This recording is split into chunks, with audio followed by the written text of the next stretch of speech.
All right, guys, we are live. When it comes to traveling outside of the United States, there is a different mindset that you would have compared to living outside the United States. We're going to talk about that here on Love Crossing Borders, as well as we'll be discussing the main topic. Should black men, was about time for black men to start relocating outside the United States and not just visiting outside the United States? We're going to talk about that also on Love Crossing Borders. We're going to have a couple of guests here today. I'm excited about them coming in because these are two gentlemen that have just moved outside the United States, moved here to Colombia, to the other side in Medellin. So we're going to hear from their perspective in regards to what's it like to live in Medellin, what's it like to live in Bogota compared to living here in Cali, Colombia. Make sure that you guys click that like button. I like you, so why don't you just show me some love by liking me too? I'm going to make sure I click the like button myself. If I freeze, let me know. I still got my router up, so it's working pretty good. So I have no problems with that. And for what I'm seeing, it's looking pretty good. So we're going to take a few minutes out. Those guys are going to be here in a moment. But the reason why I'm talking about this topic tonight, well, let's go back because we got to introduce, first of all, tonight's cologne is Blue Chanel. Blue Chanel for the men that travel. You know why? Because women in other countries have one complaint. You dudes stink. Yeah, I said it. You guys stink. Some of you dudes, you smell like you did when you was in the States. That's why you didn't put your deodorant on. You didn't put your brush your teeth. Make sure you get one of these. This is like a Crest spray. You know, it's Crest got them. A couple of places got them. It just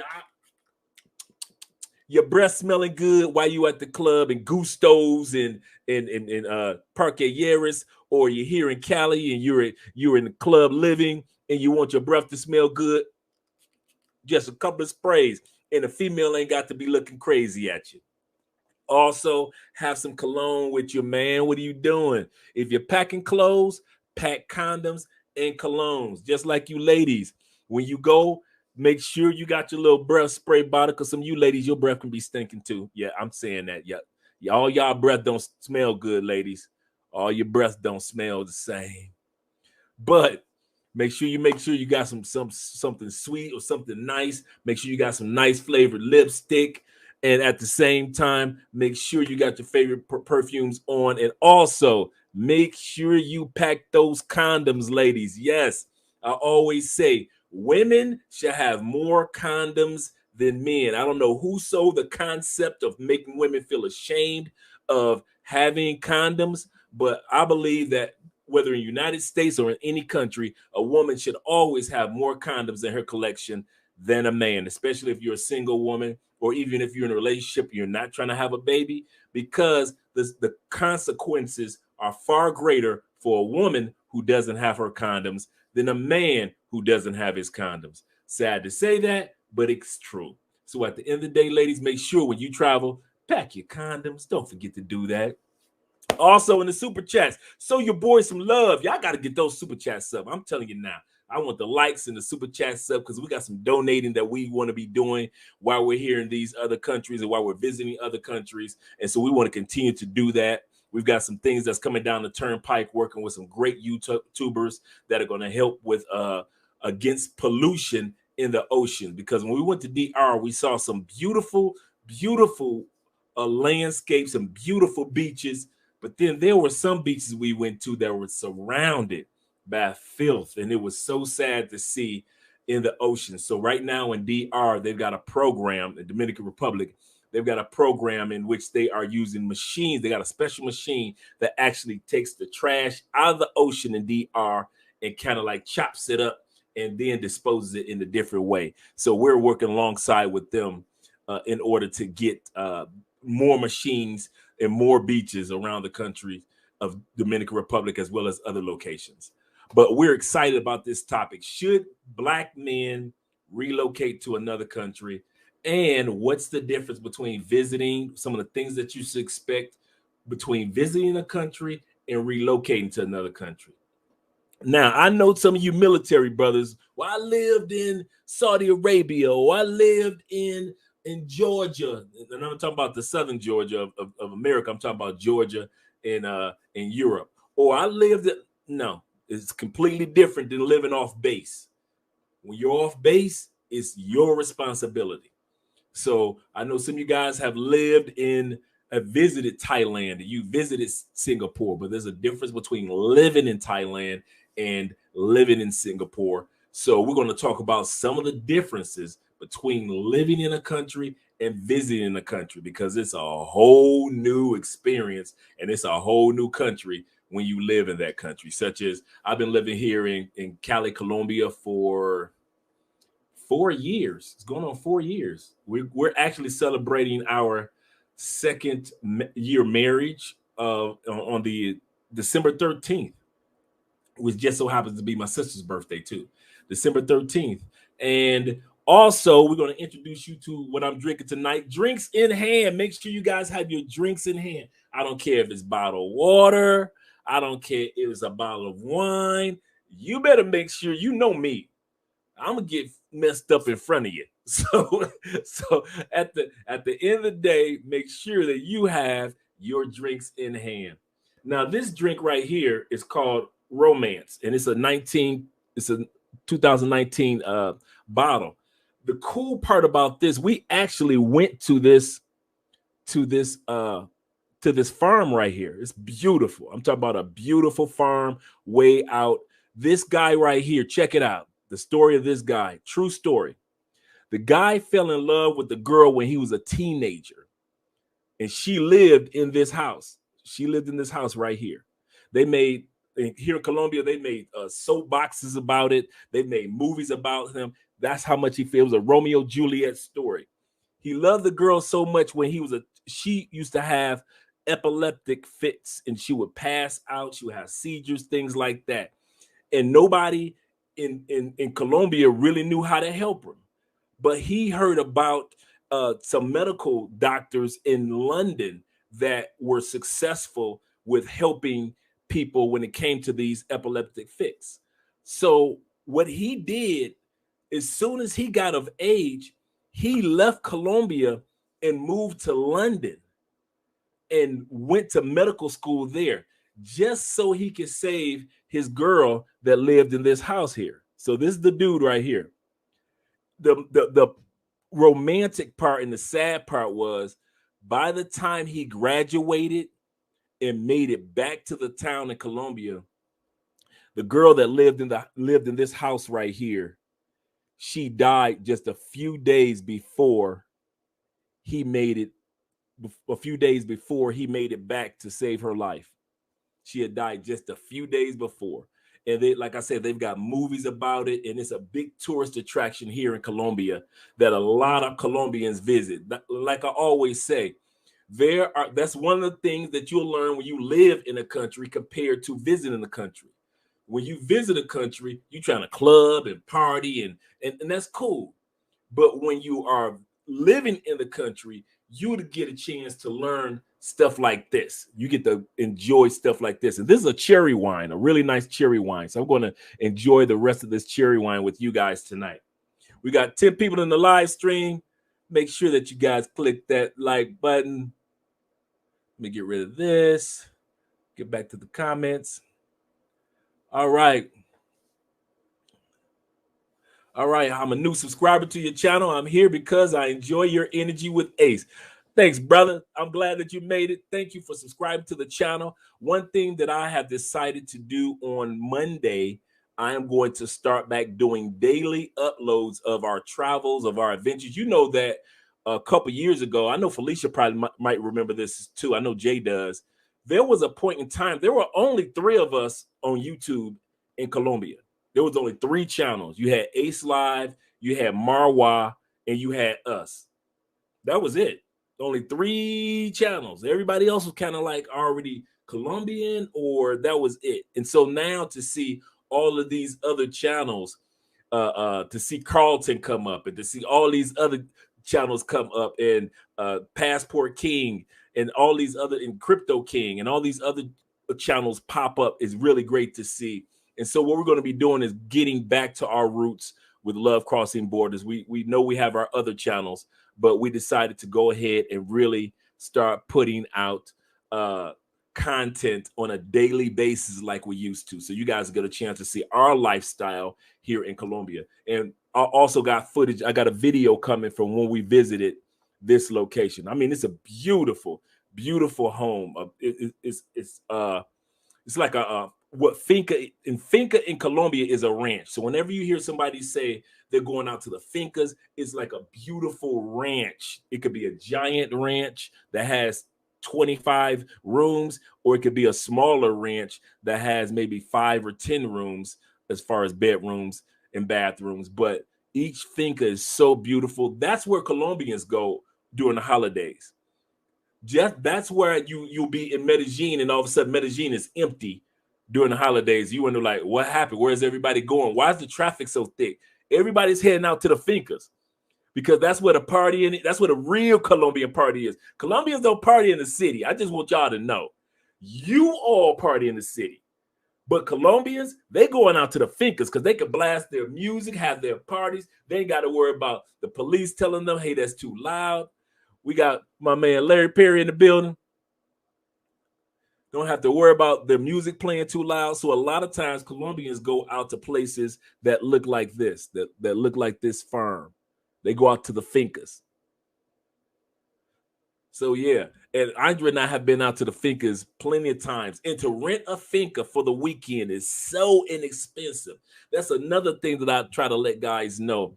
If you're coming to Colombia and you got your lady friends, or ladies, you got your guy friends or your girlfriends, and y'all want to go out and have your own private place where it's private, you ain't got to worry about nobody trying to drug you or bother you, and you just want to have a good time and it's quiet and it's remote, rent you a finca. They are so inexpensive, so huge, so beautiful. We've got so much footage on fincas coming through as well, guys. So I'm going to be dropping videos on a regular now from now on, because we've got so much footage to share with you guys, and we want you guys to experience the fullness of what it's like to come to Colombia and not just a part of it. Yes, you do have the parties and the clubs and the social life and all that, but if you want to experience Colombia and celebrate it the way Colombians do, you need to continue to watch Love Crossing Borders, because I'm telling you, we're going to have a great time showing you guys how to enjoy Colombia the way Colombians do, where they go on vacation, how inexpensive are flights for them. What about getting on the bus? How far is the bus ride from one city to another city? Like we did from Cartagena. No, we went from Santa Marta and paid $3 a piece to ride their version of Greyhound, which was, I mean, an excellent bus with the movie screen on the back of the seat, so you can watch whatever movies or television shows you wanted. It was a 2-hour ride from Santa Marta to Barranquilla. Enjoyed the Barranquilla Festival in 2019. No, 2019, 20? I think it was 2020. Right, 2020, a couple of weeks before COVID hit. And then we took a 2-hour bus ride for $3 to Cartagena and enjoyed Cartagena, had fun, party with all our friends there, and then took a flight back to Cali. Cost us no more than $100 between the flight there, the bus rides to 3 cities, and the flight back. $100, less than $100 for both of us together. There aren't too many countries that you can actually say that you can go to 3 cities with flights and bus rides for less than $100 for 2 people. And those are the type of things that we want to introduce you to when it comes to being in Colombia. We got our guests get ready to come in a second. We're going to wait for one more guest. We got one guest here already, Crypto King. I'm going to bring him in a second. Let me put my headphones on so I can hear everything that he has to say. And then we got my man Passport. So we got both guests here. All right. Let me add these gentlemen. These are some good men right here. That's family right there. That's fat too. Hey, Los. What's up? Okay, there you go. For a second, I thought I saw you on mute. That's all I was about to say. All right, we got Cali, Medellin, and Medellin in the building. Sounds good. Oh man, it's good to see you guys, man. It really is. Both of y'all, man. Bogota. I know Bogota. Did I say Medellin? I said Medellin. Medellin, yeah. I was just talking to them about when we went to Medellin and how expensive it is to take the bus from Santa Marta to Medellin to Cartagena. It was only $3 for one city to the next city, then another $3 from one city to the next city, and the bus ride was, only 2 hours, and it was just excellent seating, excellent top-notch Wi-Fi, so I could do work. You had the television screens on the back of the seat, so you could watch a movie, television show, whatever you wanted. And so I was telling them how expensive it is to travel around Colombia. But the other thing is that you guys know as well that once you're here, you get a chance to experience what it's like where Colombians vacation, where they hang out, what spots, what clubs, what restaurants, what things like that. So our topic tonight is going to be centered around, because I've sent you guys the notes in regards to, first we're going to start off is, should Black men begin to relocate to other countries? So I'm going to start off with that question with you guys. I'm going to throw it out there. Should Black men begin to relocate while I pour myself a glass of wine? Well, let's go first, Los. Go ahead, Los. Well, I was gonna say I yield a passport stamp since he currently in process. Let him go first. He got the fresh, updated information about moving. He's excited too. Oh man, I would say,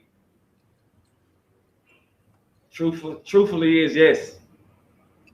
I think it's that time. It's a revolution going on. To me, I'm noticing it more than ever. I got a lot of friends that wouldn't even think like that, but now they're thinking like this. So I would say, it's most definitely time to think out of the box, get out of this program mind frame that we've taught in the States.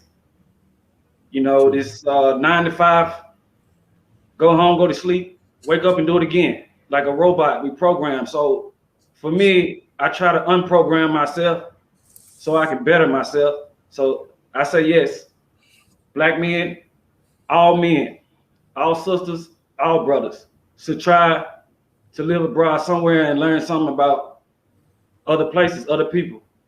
It's amazing. That's a good point. That's a real good point. Los? Yeah, definitely. I definitely agree with that. I feel maybe a little bit more stronger than passport stamp, because I've been studying in certain fields for a while, and America became obsolete to me, in my early 30s, late 20s. Mm-hmm. I just didn't have an opportunity to, make a movement outside of, those boundaries until my late 30s. So, right. Once I was able to, get to the opportunity, it was a no-brainer for me. But to answer the question directly, yes, I think Black men need to look outside of those state lines, and like passport stamp just said, think outside the box. Sometimes it's just take a leap of faith. I could tell you, all three of us that's sitting here, that's on this panel talking about this right now, we didn't do this knowing what the outcome was going to be once it was done. That's a good point. You just have to go, day to day, and handle each situation that occurs, adapt, overcome, improvise, adapt, and overcome the situation. That's all you can do. You know what I'm saying? But if you don't ever make the move or take that risk, and you'll be stuck, like he said, living that robot life. I'm not doing that again. That's out. No. Just gotta just that alone. That alone gonna have me living. And look, you know what I'm saying? I'm gonna tell y'all something like this. If something just so happened for me to have to look elsewhere, I'm not coming back to America. I'm looking somewhere else. You know right. I got threatened. Go ahead, Chad. No, I was just gonna say I agree with what Carlos said as far as I'm walking by faith. So if my feet lead me somewhere else to another country, I'm going to another country. I agree with him. The States is just, I'm gonna use the States for what it's worth. To me, it's a corporation, and you go there to get what you need as far as finance. You know what I mean? And if you need to get that, but other than that, as far as living out your life, getting old and no, I'm not trying to build a family there. No. Well, that's another good point. You guys are bringing it home. You bringing it home, and the reason why I say that, because me being married outside the United States, I feel more at peace being married outside the United States compared to in the States, because that pressure of the what if it don't work out, and now all of a sudden she get this, she get that, they gonna take this, they gonna take that. I'm paying on this for 50 years. I'm paying for you. You don't feel that pressure. You don't feel that, so you can feel more comfortable with saying, if you find that right person and you are a person that may desire to get married, you can feel a lot more comfortable outside the United States with some of the laws that they have in other countries compared to, in the States, you're a male, you don't get nothing. You're done. You're done. So you feel a lot more comfortable with, certain decisions. Let's put it like this: I would never marry again in the United States. I couldn't do it. I could never do that. Forget about it. No. Forget about it. I never have. I never been married, but just listening to so many stories, I couldn't. Oh my God, no, I can't do it. I had a partner of mine tell me, he said, "Carlos, man, I would have paid you to wait 2 more months because you would have been able to get that Social Security." You know what I'm saying? Now, wow, could be deemed as vindictive and all this other kind of stuff.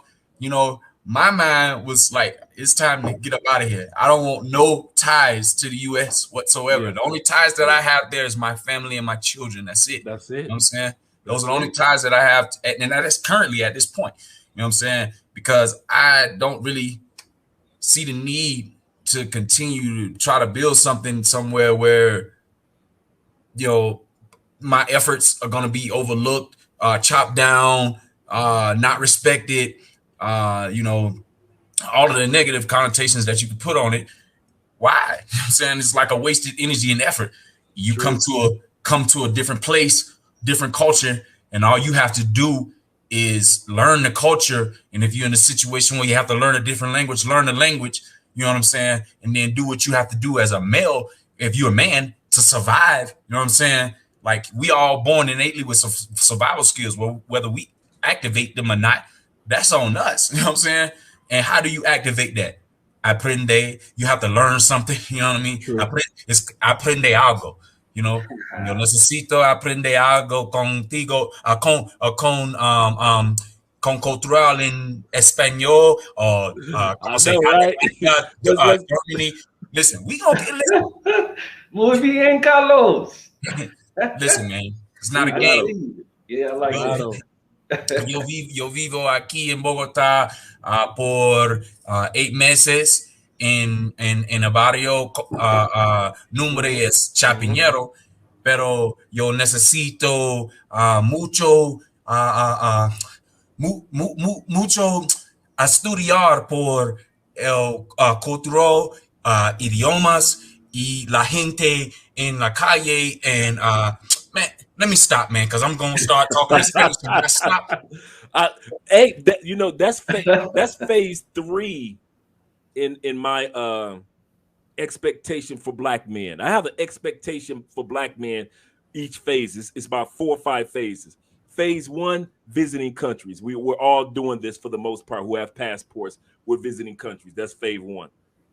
Phase 2 is the relocation. You can do that with or without knowing the language. So you can live phase 2. Phase 3 is just like what all of us are doing. I have a tutor for my Spanish. Los is learning Spanish. Chad is learning Spanish, because we realize, okay, now we're here. Phase 3 is learning the language.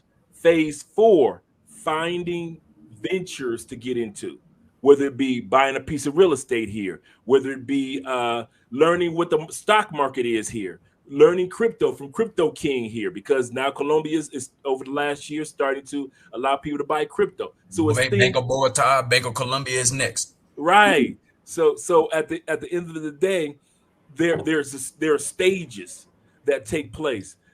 Let's talk about for you guys, because I know it was like this for me. Did you okay, I'm moving to Colombia and you just jumped in, or did you just say, okay, I'm moving to Colombia, now let me make a game plan? Because that's what I did. I made a 3-year game plan. But I know my man Everyday Dre, he went to Medellin Festival in 2019 with us.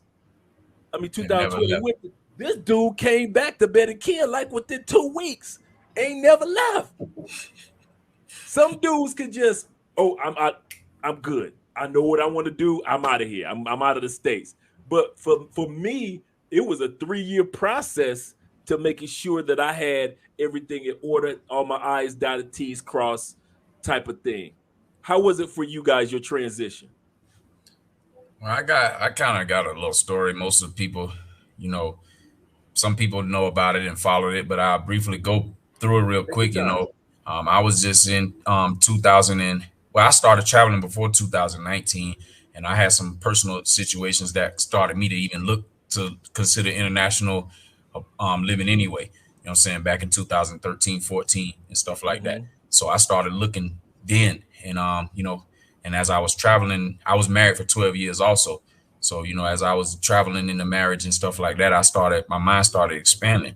So, you know, I had an opportunity to come to Colombia in 2019, and you know, I took advantage of that. And when I came for those 4 days, my mind was open to a whole different experience, enlightenment that I saw, you know. And then a couple months after I came back from the trip, you know, I was talking with Passport Stamp. He was telling me, check this out, check that out. And I was like, okay, you know about this dude? And oh, okay. And then I found out fam was already doing what I'm trying to do. You know what I'm saying? Right. So that piqued my interest even more. And I was like, okay, well, shoot, well, let me start researching a little bit more and see what's going on to this. You know what I'm saying? Meanwhile, I was going through, you know, another situation at my house where, you know, we was headed to divorce. And that made me start looking even more serious at the opportunity. So then in that October, it was June of 2019, my first trip to Colombia.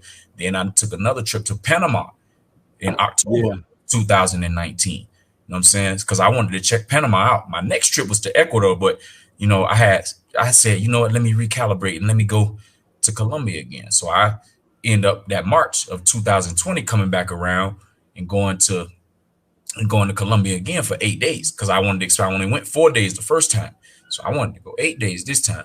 But during that time, that's when everything popped off with what's going on in the world right now. So I ended up getting stuck, and I was there for 95 days. But through the 95-day period, I was able to learn how to live here. You know what I'm saying? And that's right. I saw a whole lot of stuff that I wouldn't necessarily have seen while I was here. And then I had a situation. I had a situation that was conducive to me being able to live safe. Right. So through all of that scenario and learning how to, you know, live in the economy here, because it's definitely a difference. You know what I'm saying? You know, that prompted my mind to say, okay, I know what I'm doing when I get back. So once I got back to the United States, I arrived back to the United States on Father's Day of 2020. And from that point, I put together a plan, just like Andre was just talking about. And, you know, but the first step of this plan was to get the divorce final. So I couldn't do anything. That, and then try to find a job that will allow me to have a visa. You know what I'm saying? Right. Because I know I needed a visa to stay past 180 days. Because if you didn't know, fam, you only can stay here 180 days if you don't have a student visa or work visa, or you're married. Right. You know what I'm saying? So you can't stay past. I want you to repeat that, Los, that part right there for people that don't know, because that'll go over some people's head. All right. So if you come specifically to Colombia, you know what I'm saying, they will give you 90 days of a tourist visa, just stamped off the power of your passport. After that, if you stayed up to the 90 days and you figure you want to stay a little bit more time, you can go to the embassy, the migration, and reapply for an extra 90 days. And most likely they'll give you that. So that'll give you a total of 180 days, which is 6 months here in Colombia under a tourist visa. After that, you got to get out. If you stay past that, then you probably have to pay like $150, $200 fine, and then you have to stay out of the country for a period of time. You know what I'm saying? But if you frequent violated it, kick you out and you won't come back. You know what I'm saying? So you have to be aware and pay attention to what's going on. You just can't come traveling to these countries and just post up. You can't do that. You know what I'm saying? Because if you post up, you know what I'm saying, then you're going to cause yourself a problem and you ain't going to be able to come back. You know what I'm saying? So I know a dude that did that in Japan. He had his wife. He was actually married in Japan. Didn't go through the process of his paperwork to get his visa, his marriage visa in Japan. Just BSing around. They kicked him out of Japan for a year. He had to wait a whole year to get back to his wife and a brother. Get back to his wife in Japan. Yeah. So when it comes to, like you were saying, violating, it's cool, but you might end up paying a piper if you violate. The other thing that Lo said is you go to the embassy and you apply for the extra 90 days. You do it online. So just in case you guys are wondering if you got to go to the embassy itself, you know, Los is in the capital, so he can do stuff like hit the building. But for the rest of us that are traveling, if you're coming to Colombia, you just go online. It's a real simple application. It costs you like 99 pesos, which is like $25 to $27 to get your application processed. And they'll only charge you the $25 when you get ready to actually get that extra stamp on, and they'll send you an email. Hey, you definitely keep this email. You definitely been approved for an extra 90 days. So it's not a hard process. So you guys can do that online in Colombia. But just like Lo said, don't wait till day of your first stamp of 90 days and you're waiting till day 89 because you're so in love with that chica. You're not focusing on business. Yeah, man. Everything got to be business first when you here, man. You can't just come down here on no willy-nilly, man. You can come down here on willy-nilly. Just don't get upset when you end up in a situation that's not going to be conducive to what you're trying to do. Right, especially something so simple. What about you, Chad? How was your situation? Was it planned out, or was it just like, I'm just going to go for it? Because you're always here. You like furniture, man. You don't go nowhere. You in Chisel, man. I already thought y'all were living here. Well, my situation is it's kind of complicated because it's somewhat was planned. I've been traveling to Colombia for maybe 4 years now, so I've been to a lot of different cities all over Colombia. Fell in love with the country when I first traveled here. But as far as relocating, my situation was planned to a certain point, to a certain situation where I got to a point where I had to make a decision. And once again, I'm piggyback off of being programmed. Do I want to do this? Because in the end, nothing is promised. So it's all on faith at the end of the day. So with my situation is, I try to do the student visa. But as of now, I'm still applying for it. But I told myself, you know what? I'm not waiting. I'm coming to the country. So what he said, 180 days, my situation is a little different from the 180 days right now, depending on what time of the year you come to the country. So I made it here, I don't know, a week, been here a week. So if you come to Colombia 2 months at the end of the year, and you at November and December, it starts over in January. So that gives you 8 months instead of 6 months. True. So that's true. It's just, I experienced that. You're right. Right. So it's just some little tricks and trades that they're not really tricks, but it's just the things of the system. But for me, yes. For me, it's really all faith, man. All faith. I got a nice piece of savings that I'm working with that just got me able to be comfortable to move the way I can move. And now that I'm here, it's foot to the pedal, you know. But like I said, nothing's promised for me. I'm not gonna sit here like I have my investment visa or any of those things. But in the future, if God granted where He wants me to stay here and remain here, I definitely will. But as of now, my body and my mind, my soul is in this location right now. I'm putting my best foot forward every morning. Boom. So y'all got a veteran, you got somebody who been here 8 months, and you got somebody who just getting their feet wet. That's 3 different perspectives, you know what I'm saying? All black men, and we all giving you that uplift, you know what I'm saying? Yeah. How y'all gonna beat that? Yeah. And I tell people that you don't necessarily have to have everything in order when you come. Nah. Chad, his story is just like mine. I came by faith. I had a little bit of savings for my 401k. I wasn't balling. I came here with like 15, 20,000, just in case. I want to have it in Colombia. If you do it right, that 15, 20,000 could get you a year and a half, 2 years to get your game plan right. Because I said this, Andre, you are 50 years old. And if your ass can't put together a game plan in 2 years, you deserve to be back in the United States. If you can't put together a goal in 2 years, you go back home. Go back home. Like what you doing here? You just came right. What are you doing time? here? Because Andre, what are you doing? You got 20,000. You make it work, and now you ain't got to you ain't got to do 9 to 5. You the 9 to 5. You got to put together something, Andre. You got to make something to bring some money. So that's when I started working online jobs with companies that would pay me on bi-weekly and on a monthly basis. So I was taking online projects, online jobs, little things like that. And then I started realizing how many other companies were hiring for online. So I started reaching out, put my resume out there, and I started making my online money. So I'm like, cool. Okay, so now I ain't got to dip as much into this 20,000 because I'm making US dollars. It's going into my US bank account as direct deposit, and I'm good. And then, as you guys know, I started doing digital marketing with YouTube and Instagram and things like that. And that took off. And then when we hit 6 figures, it was like, okay, I'm good. But all this to say is my story is like Chad's. I took that leap of faith.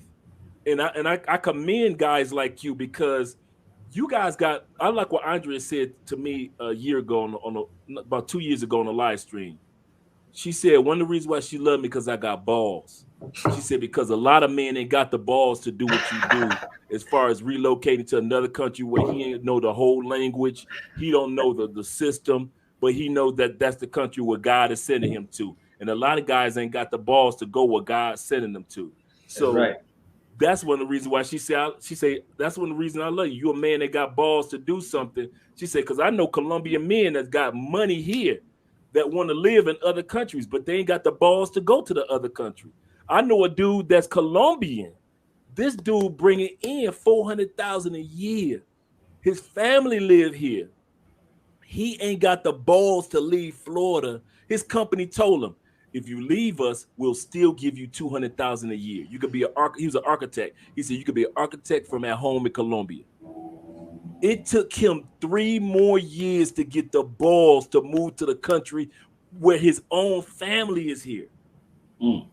So the respect that I have for Los, the respect that I have for Chad and all the other guys that we meet is on a level that I never tell you guys about. I appreciate you, man. You guys keep me encouraged. Your stories, your testimonies keep me encouraged. And the reason why we're doing this topic, because we want to encourage other black men, not just black men, but other men in general, but black men that if I'd have known when white people say you can go back to Africa, if I'd have known that was true, we'd have took right back to Africa. Like, you really want us to go back there? You can go back to your own country. Okay. You see what I'm saying? If we'd have known that, dude, if I'd have known that on this side of the United States, 6 figures is waiting on me. If you had known the life of freedom, that the crypto king was waiting for you on the other side. You see what I'm saying, of the United States. If Chad, with Chad's ventures and goals and travel and his channel, if he had known all this was waiting on him on the other side of the United States, we all would have left the United States a lot sooner. We want to let y'all know that now. Hey man, let me tell you, man, just to back up this point, because you heard Chad say he jumped out here on faith.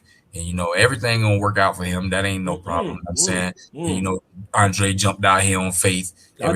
Everything y'all see how it's working out every day. And him on the episode, you know what I'm saying? Money on Money Matters. You know what I'm saying? No, mostly money. I'm sorry, I'm sitting up here because that's what I'm thinking. No problem, brother. Yeah, mostly money. You know what I'm saying? But anyway, y'all see how that stuff grew.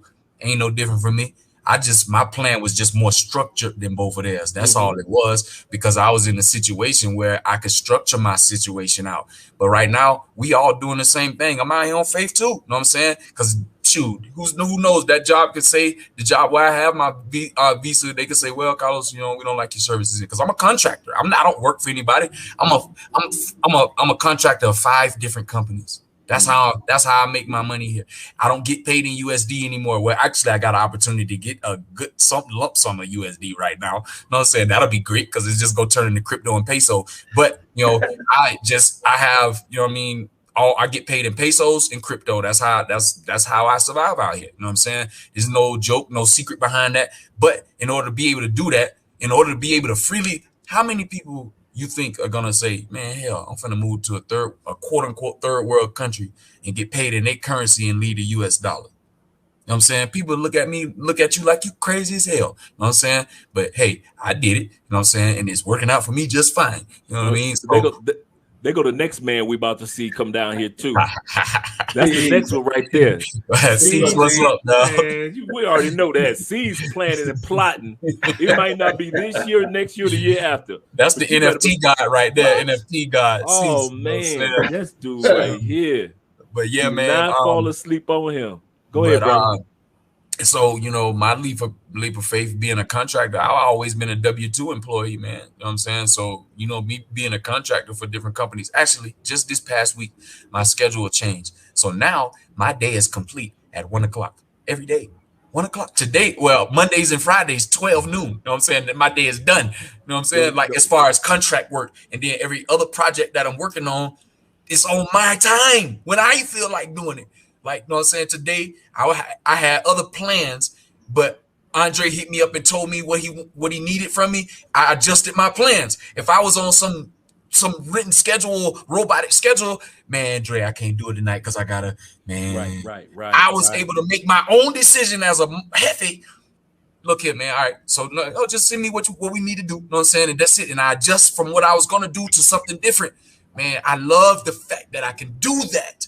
And then just add, if I hadn't took the leap of faith to move here, when I first started crypto, y'all can go look on TaylorMade's. That was, matter of fact, that was my first interview as the Crypto King on TaylorMade's Dreams channel. On that episode, I was telling them then, and that matter of fact, that was a year ago. I say, look, man, the one thing that I want to be a part of is in the crypto ATM business, man. You know what I'm saying? I got to be a part of that because that's the wave. And I remember me and Passport Stan was talking about this before I left America. You know what I'm saying? About getting in the ATM business back in America. You know what I'm saying? See, so it was a progression. But when I got here, guess what? Guess what the Most High did for me now? I am the cybersecurity engineer for a startup called CryptoShare. Y'all can go look it up on WeFund. If you want to invest, you can invest there. But I'm the cybersecurity engineer. I'm over the security for ATM crypto project. That's crazy how it works. America, that would have never happened to me. Hey, that's how it worked, though. It's like you speak it in existence. I get my whole life, everything I spoke out in existence, it happened. From the bad to the good. If I spoke it out, it happens. If I manifest it, it's gonna happen. So especially with the action. Exactly. I was sitting back thinking about. I've already told my story a few times about me being in the feds for 10 years. For those of you that don't know, I was in the feds for 10 years, all my 20s. So all those years of Biggie and Pac, and when Nas first came out, when all those years of who else? Jay-Z first started, all those 90s, that whole 90s, I'm in the feds doing this bit, right? And I thought about, I was 22, the same age as Henry Ruggs. And if anybody knows who Henry Ruggs is, it's the young brother. I'm a Raiders fan. The young brother that was in that accident in Las Vegas. He was driving his coming from Top Golf, and 3 o'clock in the morning, got in the accident. The young lady got killed because his Corvette hit her gas tank going 150. So I'm like, this brother about to do some time. Yeah, he doing some time. And it just was in my mind from the moment I woke up to the moment I went to sleep. The dude was in my mind. I'm constantly keeping the brother and his family in prayer as well as the young lady. But my point is in saying that is I was 22 when I went down in the feds for those 10 years.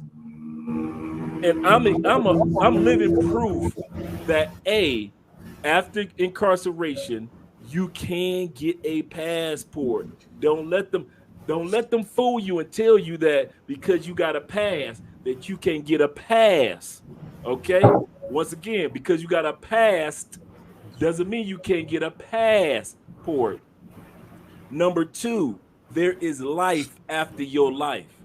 The life that you're living, there's a whole new Crypto King passport stamp. Crypto King, he might be in Asia in 3 years. Yeah. So at the end, yeah. Hey, guys, me and Andre are already plotting for our next city. I mean, our next country.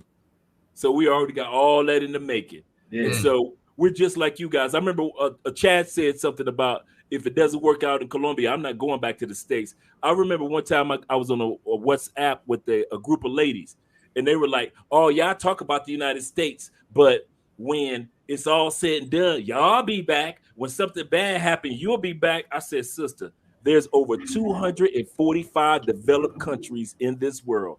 I will be damned if I take if one of my biggest things that I would be mad about God about. If I died in the United States, I would be so pissed. I would walk right up to the throne. Lord, I love you, but we got to talk. God got a sense of humor, don't he? Why? Thank you. Why would you let me die in that country over there? Oh no, that ain't happening. That's how much I love the United States, but the system and how it works. I love Americans, but I don't like the America system, how it's set up against blacks, whites, anybody now. Right. It don't matter who you are now in the United States. Let me piggyback off you real quick, Andre. Go ahead, take your time. I got a lot of friends that's foreigners, right? Just growing up in the location where I was at in Memphis, there was a lot of different cultures around me. And I used to pay attention at a young age at their family structure. The whole family would stay together and everybody would build the money together and they would send money back home. But the goal was for them to all either somehow get back home. They was buying land, building houses back at home. So I started thinking as I got older, realizing I need to do what the foreigners do. They come here and use this like a corporation. They use it for what it's worth. They get what they need and they get on out of there. And they head back home, living in a 13-bedroom mansion because they used America for what it's worth. What is the best thing that you can get out of the States? I love the States, but 2 things: the dinero and the passport. Other than that, I don't really know what else is there for me. You know, I don't want to look over my shoulder on anything. Down here, when they talk to me, if I don't just start speaking Spanish, you know what they tell me? They say, "Oh, he's just Colombian. He ain't no Afro, he ain't Negro Colombian, he ain't Afro American. Either you Colombian or you a gringo." And I love that. Yeah, I love it. Yeah, that's true. That's so true. I just want to highlight this real quick. Hey, family, y'all watching. Y'all see how all these black men sitting up here with these white teeth? Y'all ain't never seen 3 black men with white teeth like this. Boy, if you don't stop preaching.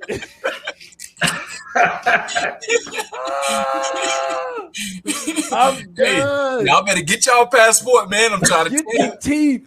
You know what I'm saying? You know what? I was wondering why you was sitting up there smiling. That is so true. Here in Colombia, it don't cost nothing. They are meticulous about teeth.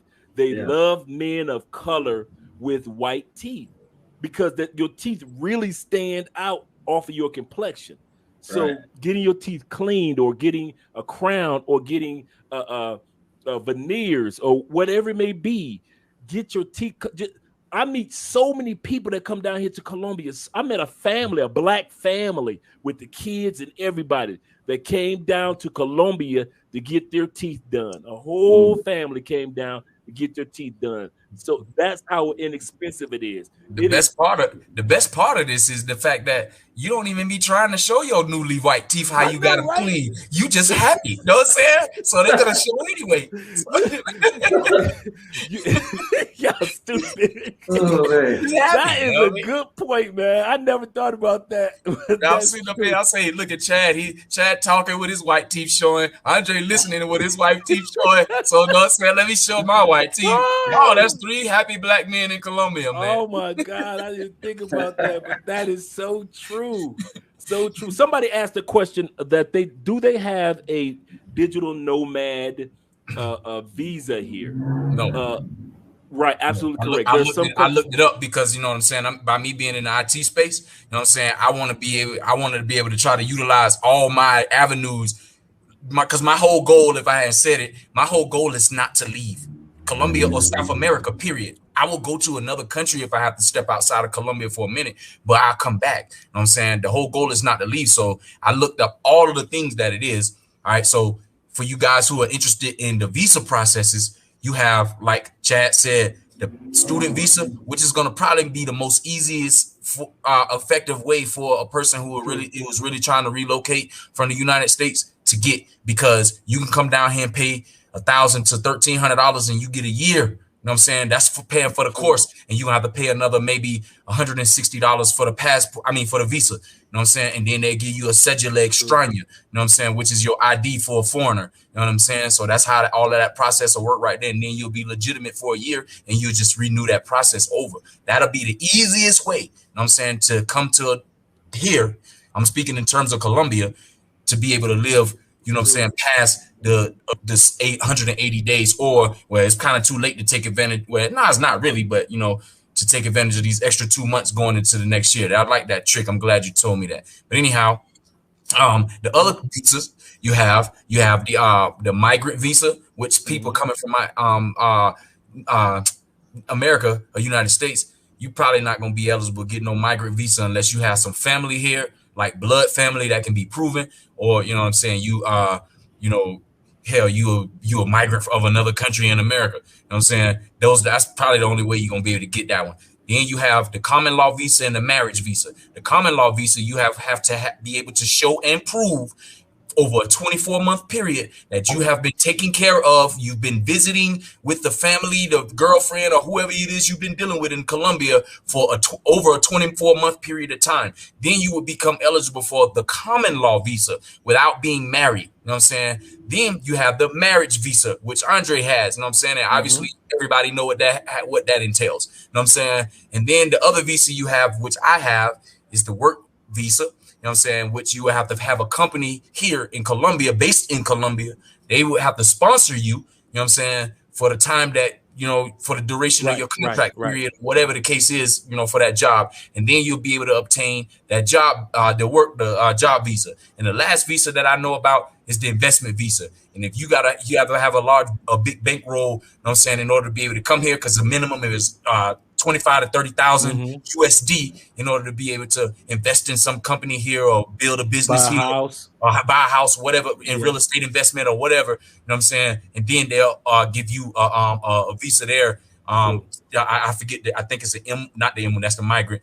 K1, V1 is something. It's one of them visas. I forget which one it is, because they did break it. It used to be 22 different type of visas, but they broke it down to like everybody's under like umbrella 6 of or 3 7 or 4 of them or something like that. You know what I'm saying? So because those are all of the visas that you as an American can look into doing if you can fall in one of those categories. You know what I'm saying? I forgot what the one for the pension because there's one like if you're under a pension or you're Social Security. Like I got an old couple downstairs. Terry, he's a retired nurse. Terry's like 80 years old. Him and his wife have lived in Belize. They've lived in Portugal. They've lived in Ecuador. But she's Colombian. So they, at 80 years old, they decided to live here where her family is. Cool old couple, right? But because, not just because he married a Colombian, but because he has Social Security, just Social Security, he's able to live here in Colombia, because you have to prove that you either pension or retirement or Social Security, that you can take care of yourself. It's $800 a month. If you can prove by way of $800 of income coming in every month, you'll be able to get, I forget which visa it is, but you'll be able to get that one too. So remember that as well, guys, because like I said, we got the old couple downstairs, and I know an old couple, an older lady in Bogota that she did the same thing. She's from San Francisco, but she's retired, and a lot of people do that. A lot of people go to Ecuador or they come here to Colombia, and I'm glad that you talked about the cellular. The cellular he's talking about is this: your ID. In Colombia, you don't have a social security card and an ID. This is your social security card and your ID. So you see that the Chad gonna be next. So we already know. He just got here, so it's just a matter of time. I just got here. It's just a matter of time. You know what I mean? You gotta put everybody gotta put their time in. You know what I'm saying? That's right. Yep. That's how it go. And then for you guys that are interested in getting your driver's license, you want to get a car, you want to drive. I ain't made it that far yet. You get your driver's license. Hey, Andre, I don't know if I want my license in Medellin. I don't know, man. It's the same driving in Cali. Really? But yeah, it's crazy. But I'm gonna tell you something. It's kind of funny when you're driving, you don't notice the craziness. Okay. When you're in the car, you see, when you're the pedestrian, you see everything. When you sit on the car, you see the chicks, you see the bike, the motorcycles, you see all the cars. You think like, oh my God, this is crazy. But when you're the driver, you only focus on what you need to focus on, and everything that's in front of you in the rear, you actually notice, and you're like, it's cool. It's crazy how it works, but I'm calmer when I'm driving than when I am as sitting on the passenger side now. I got my experience how you are on my bicycle in the street. Right. You notice what you need to notice on your bicycle compared to noticing everything. Mm-hmm. Right. Well, one thing I like about Medellin, like the different stratus zones, right? So right now, I'm in El Poblado, so that's like mountains. So it ain't gonna be a lot of stores close to me. It ain't walkable. Right. So for me, no, it's not. I'm going to a different environment in about another month. I'm going to Envigado because it's more flat. It's more walk friendly. You see more stores. You see more bodegas. You see more, walkable things. So for me, that was a lesson that quick, like that fast. What are you doing going up on the side of the mountain? Like now you're spending more money getting cabs, getting Ubers or whatnot, when you could have made the decision in the first place. Went to Envigado where it's more kind of flat, and you walk out of your apartment in 5 minutes, you right there at the mall. You had an exit. Let me help you out though, cuzzo. So you got if you on the side of the mountain, because I'm by one, but how Bogota set up, they have you know what I'm saying, you literally can be anywhere and get to anything. You know what I'm saying? But anyhow, the people that's up there in the mountain, they kind of the ones who may have a similar situation what you in. What they do, you know what I'm saying, they go shop for 1 or 2 weeks. You know what I'm saying? For food, groceries. You know what I'm saying? So you have to adjust to cook. You know what I'm saying? You might not be able to eat out every day. You know what I'm saying? Because that's gonna be digging into your pocket too. You know what I'm saying? And the simple meals here is anybody can make a soup. Sopas. Yeah. Pollo de sopa. Everybody eats it. Sopa de pollo. See. And then you have,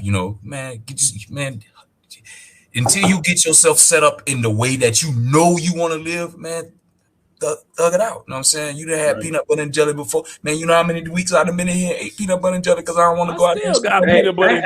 I'm not ashamed to say it, but I got a pack of bologna sitting in the refrigerator right now. Boom. What? You telling, dog? You know what I'm saying? Because at the end of the day, there's people out there on the street that ain't even eating. You know what I'm saying? They're not even eating nothing. We fortunate enough to be up under a roof. You know what I'm saying? Out of the weather elements with food to eat and water to drink, clean. You know what I'm saying? Right. So you know what I mean? That's how I would look at it if I were you. I just adjust what I'm used to. There go your sidekick right there, Chad. There's your trouble. Chisel. Trouble. That's another one that's on his way down here. Chisel. Every time you look up, he here, huh? Posted something. Kids be photo bombing. That is the most photo bombing dude I ever met. He know everybody. Everybody. This dude just photo bombs to be photo bombing. Like, when is this dude? Does he ever be at home? That's my dude. Shout out to Island Boy, DJ Chisel in the building. Salute. Yeah, definitely, man. Definitely. So at the end of the day, you guys are making a point. Because we got 5 points that we want to make. Our first point is when it comes to places, when you are visiting, because we're going to go off into the part now. This is the part of the video we're going to be talking about, and I'm going to introduce it. All right, guys, we're going to be talking about introducing yourself to a new country by way of visiting compared to relocating. So we got our guys here. We're going to introduce this. First thing that we're going to discuss is when you're visiting a place, you go to where you want. When you are relocating, you go to where you want and where you need to go. Am I correct? Absolutely. Because when you're visiting a place, you're like, I'm going to this club, that club, I'm going to this plot, this spot. You may go to, like Chad said, a lot of guys come to Medellin, they want to be close to Parque Yeris as possible, close to spots where people that speak a lot more English, which is El Poblado, which Parque Yeris is inside of. You want to go to those areas, but it's hilly. For us that would live in Medellin, it's too hilly. You don't want to walk up and down hills to get to the nearest grocery store. It's the same thing here in Cali. When I first came here, I was like, I'm living up in this spot and that spot and this. And the guy told me, he said, Dre, you might be able to afford those elaborate penthouses, but it takes you a car just to get down to the first street. Least long, no grocery stores around you.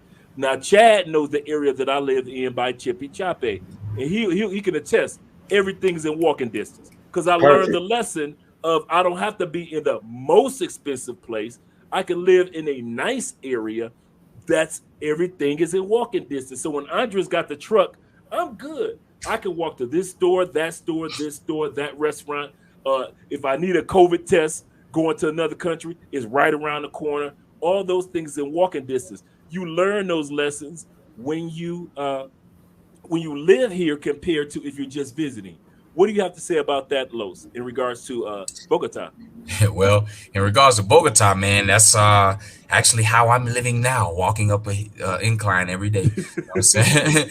I weigh about 172 pounds now. You know what I'm saying? So I dropped a lot of weight, but I'm in shape, man. I'm in shape. I'm in the best shape of my life, actually. One thing that you guys need to know about if you're thinking about Bogota is that there's a crazy altitude here. Okay, you know what I'm saying? So if you are unhealthy, it's going to affect you. That's fact. You can be healthy and it's going to affect you. You know what I'm saying?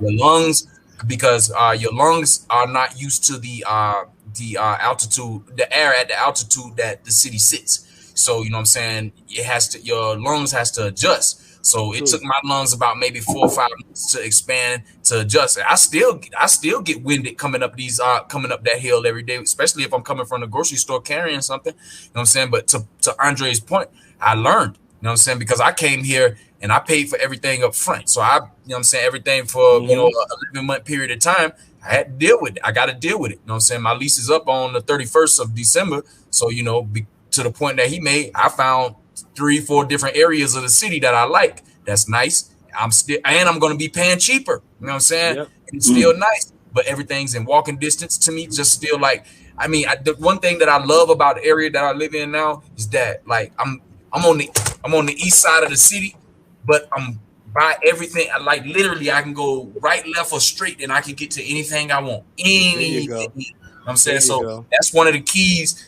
If you're gonna relocate, try to research the areas that you're looking at to determine the things that you are going to need. One of the tricks that I did was I looked at Airbnb, and as you know, Airbnb don't let you put your personal information on there to reach out to these owners or whatever. So I just got slick and I typed out my, telephone number, like 1-2 spelled out 1, spelled out 3. You know what I'm saying? So, and I did this to 6 locations that fit all of the amenities and the things that I needed to live here comfortably. And I reached out to them, and obviously one of them reached back the apartment that I'm in now, you know what I'm saying? And I was able to strike a deal with them, you know what I'm saying, for a 11-month time frame in order for me to be able to live comfortably.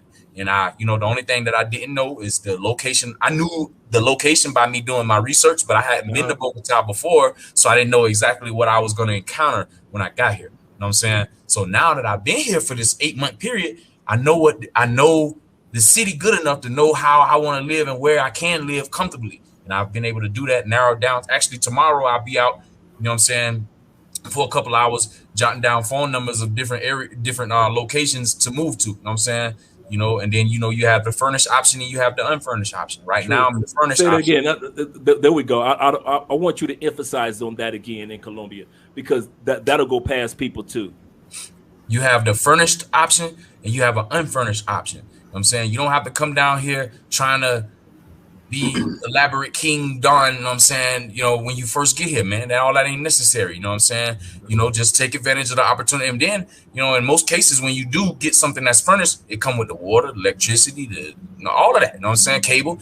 You don't have to worry about none of that. You know what I'm saying? So all my stuff, the only thing right now I have to do is save my money, invest my money, and entertain myself and feed myself. That's it. All my other bills are taken care of here. I don't have to worry about doing that. Let me piggyback off of Los as far as an unfurnished apartment. Go ahead. That's important too. Because in the States, it's normal to come with an unfurnished apartment. Is going to come with a refrigerator, maybe. Most of the time in America it is. But here in Colombia, if it's unfurnished, depending on the location, you're probably not gonna have a stove, because that's in the newer apartments. They don't come with stoves. So you're not gonna have a refrigerator. You're not gonna have a washer and dryer. So if you do move, to anybody who wants to move to an unfurnished apartment, it's just a heads up that those things don't come with the apartment. You gotta get everything, unless you move into a newer style apartment, like in a higher stratus or whatnot. Right. But, yeah. True. So because if you're like strata 3 or lower, you're going to be dealing with having to furnish the entire, like he said, and that price tag to furnish the entire apartment, while you may come down here with it, but it's going to jump into your little stash. You know what I'm saying? You could spend like $3 or $4 grand to furnish everything in the apartment. But what if you came down here with 30 grand? Now you only got 26. Even for those people who got a dream so big that they're willing to do anything. If you that person, hey, don't have no shame in your game. If you got to do a hostel to get to where you got to go, do what you got to do to get to where you got to go. Preach, Pastor. You know what I'm saying? At the end of the day, put that pride in your back pocket. You're in another country. You got to survive. You got to be a survivor. So if you got to lay on a bunk bed for 2 months, if it gets to you, I know somebody, and we all know this person. Shout out to Ace Live. Mm-hmm. He had a dream. Yes, he did. That's the biggest thing. Yes, he did. That's the biggest thing, man. You got a dream. Follow your dream, man. Follow your dream, man. The rest is gonna play itself out. It's gonna manifest itself out. Life is easy, man. We make it hard. Yeah. Do what you gotta do to get to where you gotta go. Yes. That's all it takes. That's absolutely. It's not gonna be easy, like Lo said, like Andre said. But you gotta be able to enjoy the times when it's teaching you stuff, that pain, that growth. You know what I'm saying? You gotta be. I love it. I enjoy it. True. Adventure. Because it's not always gonna be, oh man, it's so nice, everything's so good.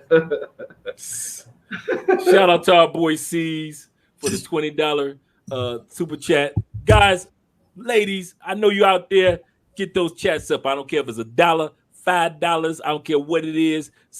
Give to the channel, support the channel, because what we do with this money, we donate it to other causes that are around the world. It's not just here in Colombia. We give also to here in Colombia, but we really give to organizations out there, especially like I mentioned earlier. There's an organization that Mr. Beats is a part of. They're raising $30 million to actually put out machines that go to beaches and clean the beaches outside the ocean. And the first beach that they went to was in DR.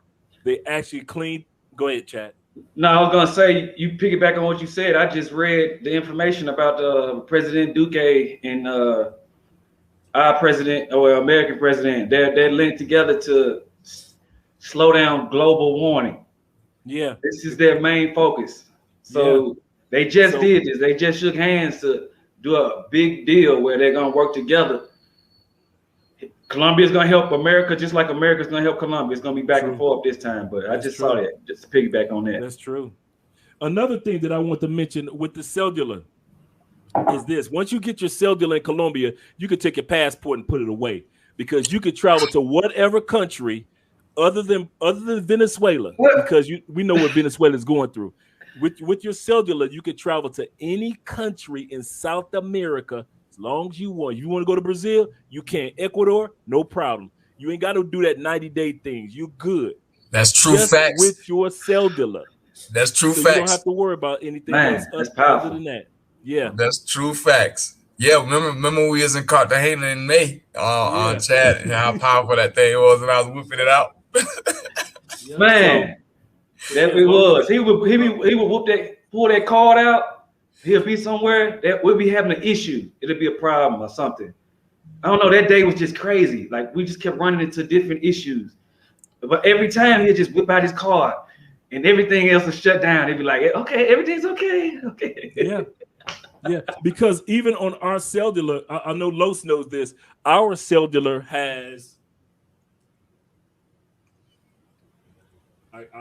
the cellular day. Oh man, I can't pronounce that. Day of Australia. Yeah. And that what that is that we are not citizens yet. But we are outsiders, foreigners. So they know that okay, he's from another country, but he has some type of tie to Colombia. Absolutely correct. Absolutely correct. You can't get that Colombians without it. They do. Yeah. That's true. That's Every true. time I pulled it out to a police officer, he, you know what I'm saying, because you know here in Bogota they'll stop you randomly. So this happened to me twice. One time when I first got here, and one time I was out late night. You know what I'm saying? And, you know, just having fun in the city or whatever. And then I was leaving where I was coming from and, you know, they just chose me. You know what I'm saying? So, you know, but I pulled out my scheduler, you know, and showed him. He was like, oh, okay, lo siento, da, da, da, da. I guess he thought I was, you know, some guy. Yeah. Well, he knew I was a foreigner, you know what I'm saying? But, you know, what you coming from? Why you out at 1 o'clock in the morning? You know what I'm saying? What's going on? So, you know, that right there taught me in itself, even though I live in a safe neighborhood and I could be out at 1, 2, 3 in the morning without problems. You know what I'm saying? But it's still, that was a problem that I wasn't looking for. I didn't expect. You know what I'm saying? And I don't want no problem from nothing. You know what I'm saying? Because I'm a foreigner, man. I ain't finna be up in no damn prison cell with nobody with them stinking ass feet all up in my face because they lay on the ground and hell no. This ain't like State County Jail. This ain't no, bro. You know what I'm saying? So let me touch that real quick.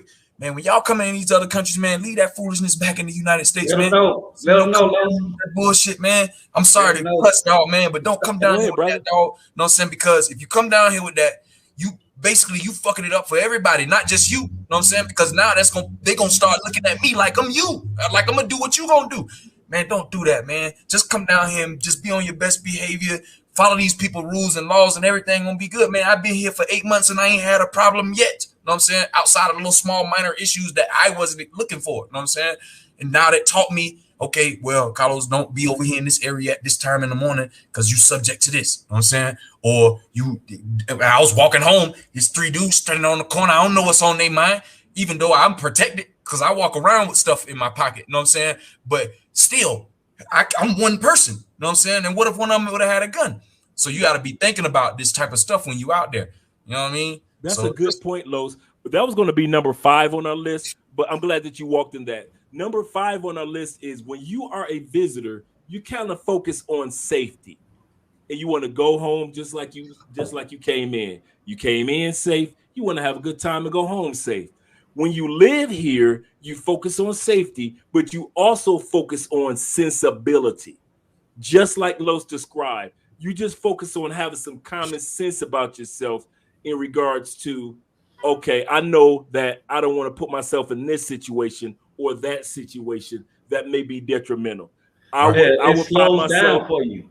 Yeah, it does. No. It really does, because you're not in a rush like when you're visiting. Visiting, you got 5 days, you try to get it all in. You got a week, you try to get it all in. But when you live here, you're right, it slows down.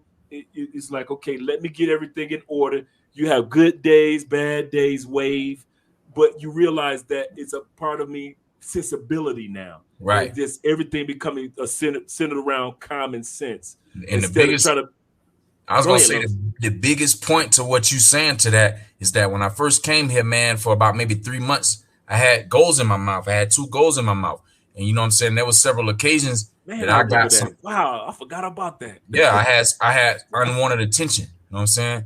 So I had to recalibrate and I had to, you know what I'm saying, look and You know what I'm saying? I don't want that kind of attention, man. I'm gonna have to take. Shout out. I already look different anyway. You know what I'm saying? So let me take these goals out my mouth because now, you know what I mean?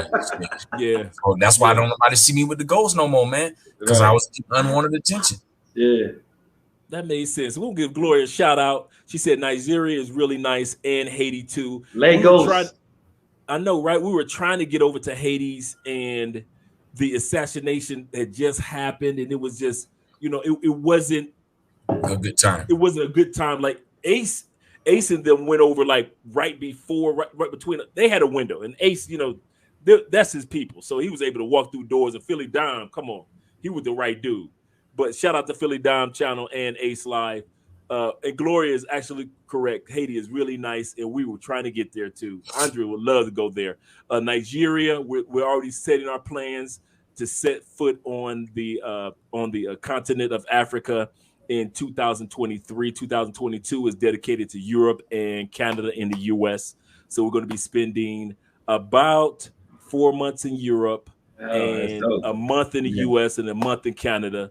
And so those are continents. And then we're dedicating most of 2023 to relocating and to traveling to Africa. So we're excited about that. But that goes back to show you when you go and you live either working online digitally for someone or you're starting your own brand digitally, anything that's online will allow you to go to other places. We just got back from Dominican Republic for a month.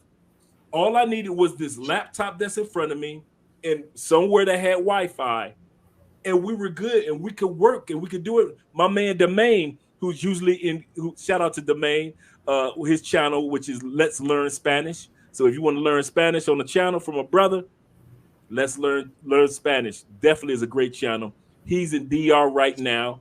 And Domain was the first one. He blew me away. I'm going to tell you something for real. Ace had maybe 500 subscribers at this time period, right? And he interviewed a guy in Cali, Colombia. Now, I was always a salsa fan, so I knew what Cali, Colombia was. At this time period, I was going to Medellin back and forth. And he interviewed Domain. And Domain said, well, how much you pay for your apartment? Because Domain had been here 6 months. He said, well, I pay about $250 a month, including washer and dryer unit, my internet, my cable, all my utilities, 2-bedroom, 2-bathroom. And Ace was like, well, you must live in a bad, I'll never forget this. Well, you must live in a bad area. And Domain said, no, I live in Strata 5. I live in Colombia, everything is broken into levels. Yeah. Strata 6 is like upstairs. Strata 7 is the president and governors. Yeah. But if you're in Strata 5 on down, Strata 3 on down, now anything under Strata 2, I would say Strata 2 and Strata 1 is kind of like sketchy, but yeah, ain't no kind of it is, especially in Bogota. Here in Cali too.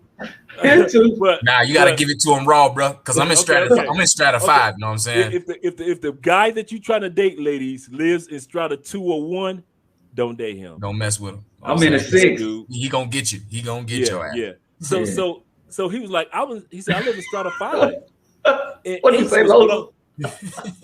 Ace was blown away. I was blown away. I didn't realize my mind couldn't wrap itself around the fact that you could have a great apartment, including everything, for $250 a month, a 2-bedroom. I could not put my brain around that. It took me so long. I even knew Domain afterwards. I met him afterwards, and I continue to tell him that. I say, man, your story has such an impact on my psyche of understanding life outside of the United States. That little snippet of, he's like, no, I got a bedroom and a bathroom on this side. I got a bedroom and a bathroom on that side. He said, I live in a great apartment. Bro. Now for me to live in a 2-bedroom, 2-bathroom, Strata 5, vaulted ceilings, brand new washer and dryer unit, security, blah, blah, blah, all the utilities, so forth and so forth. So we only pay $360 a month. I'm overpaying, man. I'm overpaying. I overpaid. You know what I'm saying? No, Cali's cheap. Cali's Yeah, good. Cali is 40%. Yeah, Cali's good, man. It's okay, hot, it's good. Yeah, Cali's 40% less than Bogota. Okay, because Bogota is the capital. Because I'm in Strata 5, and I got all the amenities you got. I'm gonna tell you the highest is Medellin's the highest because the highest Stratus in Medellin, that means you in the mountains. You know what I'm saying? Yeah. The lower the Stratus in Medellin mean you more the land get flatter. The lower the Stratus, not depending on where you located. Because La Area's area is what's that, like a 5 or 4? But it's flat. El Poblado is just mountains, man. You see how quick Passport Stamp learned that lesson? Been here a weekend and learned that lesson that quick. No, I knew this lesson. I looked at an apartment. I looked it up too. I looked at an apartment, said, Chad, go to Envigado. I still pushed the wrong button. I said, oh, I'm going to El Poblado and be a bad guy. No. So good thing I only did this for taking baby steps. So I did this one where I'm at now for 1 month. So I'm good. So I still can just break this and get on out of here. And I'm going to Envigado. You know, where it's more it's mountains over there too, but it's most of the places is flat and everything's just close together. And it's a lot of older people over there, a lot of more retired people, not a lot of ruckus, not a lot of partying. And that's the area that I'm looking at in Bogota. It's called Tusaquillo, El Soledad Parkway. All of that in one area. It's a strata 3, but that's the type of people that live in that strata 3. It's close to Central. Right. You know what I'm saying? It's not too far out of the way or whatever. You know what I'm saying? That's what I'm looking at. Man, I'm finna. Where you at now? You in the norte? You in the north? No, I'm in the east. You know what I'm saying? I'm far east. So when you come in Bogota, when you leaving the airport from Bogota, when you coming towards the mountain, you traveling east. The airport in Bogota is in the west. You know what I'm saying? So if you come out of the airport and you go left, you going north, and if you go right, you going south. That's how I had to learn the directions here. You know what I mean? So I can make sure I know where I'm going. You know what? I'm glad you said. I did not know that. Yeah. So one thing I can say, coming out of the airport in Bogota, it's amazing.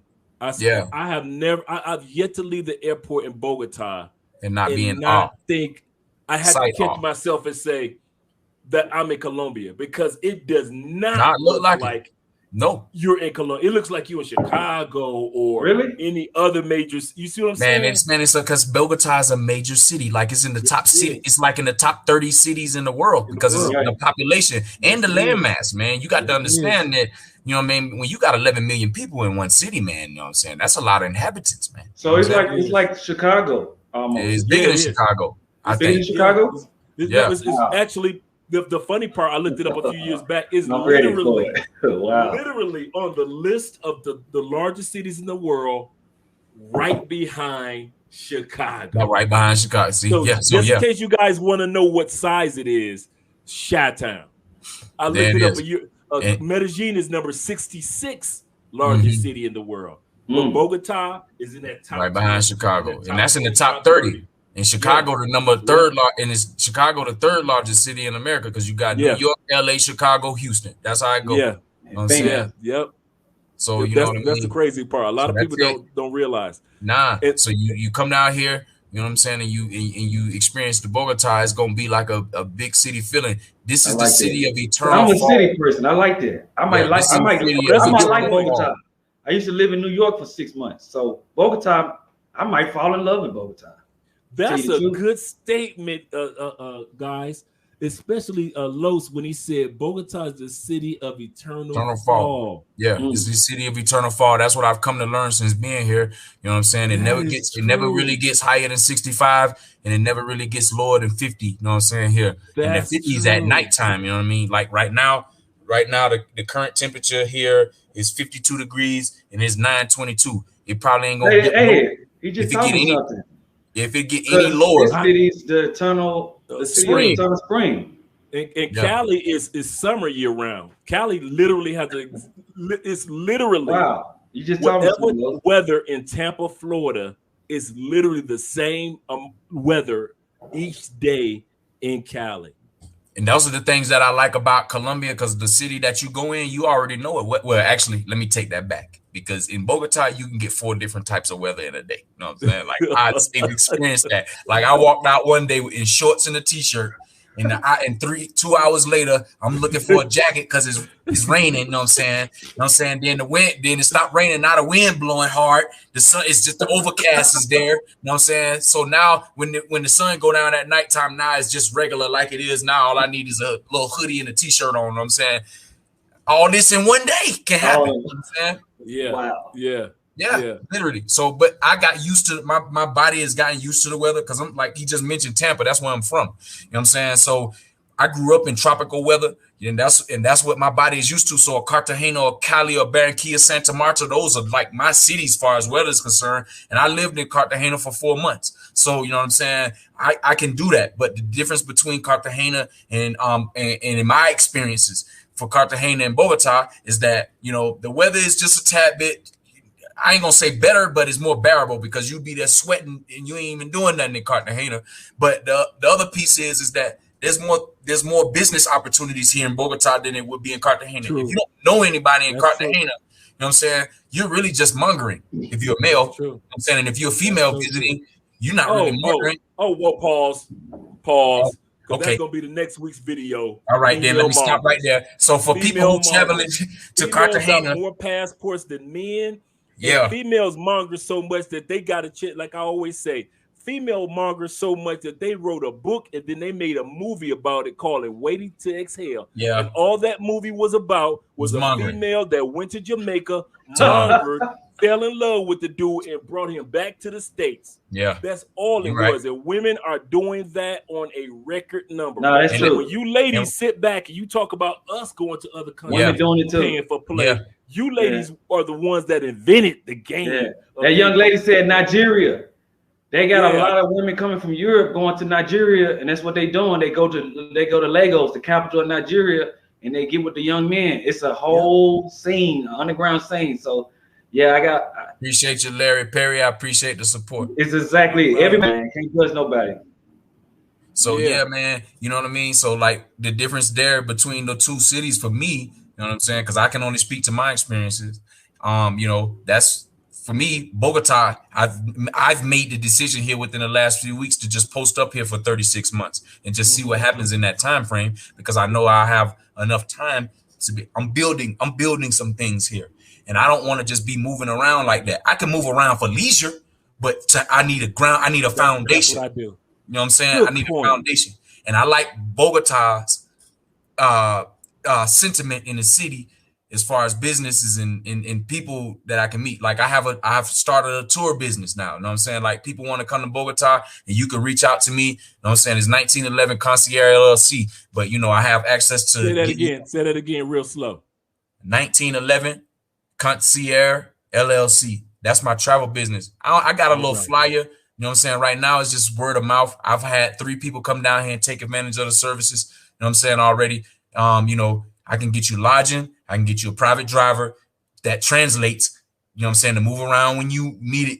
You know what I mean? And I could get you hooked up with with the local scene here. Shopping, dining, shopping, dining, and entertainment. You know what I'm saying? So I can cover all of that base for you just by reaching out. But the only way I was able to do that is to learn the city. So my next thing here is going to be, you know, to add to that is do bike tours, because I ride my bike anyway. You know what I'm saying? So it would just be natural for me just to, okay, well, if somebody's here, if there's a group of people here on Sunday, then I can just take them on my regular bike tour and show them different stuff that I see, you know what I'm saying, and incorporate that for a small fee. And now you getting a chance to experience Bogota in a whole different way. You know what I'm saying? Yep.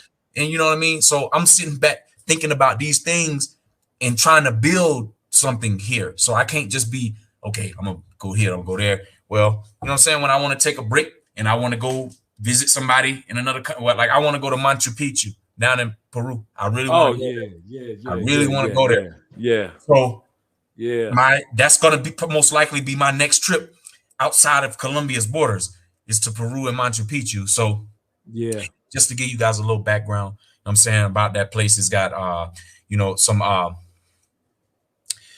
what do you call it? What type of, they call them the type of stories, folklore. There's some folklore to Machu Picchu, meaning that giants inhabited this place, you know what I'm saying, through I think it was the Incas, unless that was in Mexico. That's right. I think, wait a minute. Yeah, the Incas. Yeah. Yeah. So, you know, I may be calling it wrong, but anyway, they have like supposed spiritual doors that people went through and never returned. And the structures and the way that the monoliths are built, it's not. It doesn't look like it was man-made built. You know what I'm saying? So I want to go see that with my own eyes, man. So the type of things that Love Crossing Borders TV is showing, trying to hip y'all too, man. It's other stuff outside of the United States, man, other than the Grand Canyon and the damn Statue of Liberty. You know what I'm saying? Damn that. You know what I'm saying? The passport stamp, and it got me excited about jumping out of damn airplanes and goddamn going and taking boat rides over the damn pyramids. Right? You know what I'm saying? I know. I'm like this dude doing it like that. Yeah, you know what I'm saying? See, passport stamp, y'all need to subscribe to this channel because he's an adventurous dude, you know what I mean? Yeah, like, he doing some stuff that I scratch in my head. Like, I'm like, oh, he doing it like that? So you like the grasshopper. You know what I'm saying? And then you got Andre, you know what I'm saying, around here going all these different places, snapping y'all don't know he a damn photographer, you know what I'm saying? Nah, he's just He said he was in a different. He said he did time. I don't believe him. I believe that he was a real 10-year photographer. He was doing. he was doing.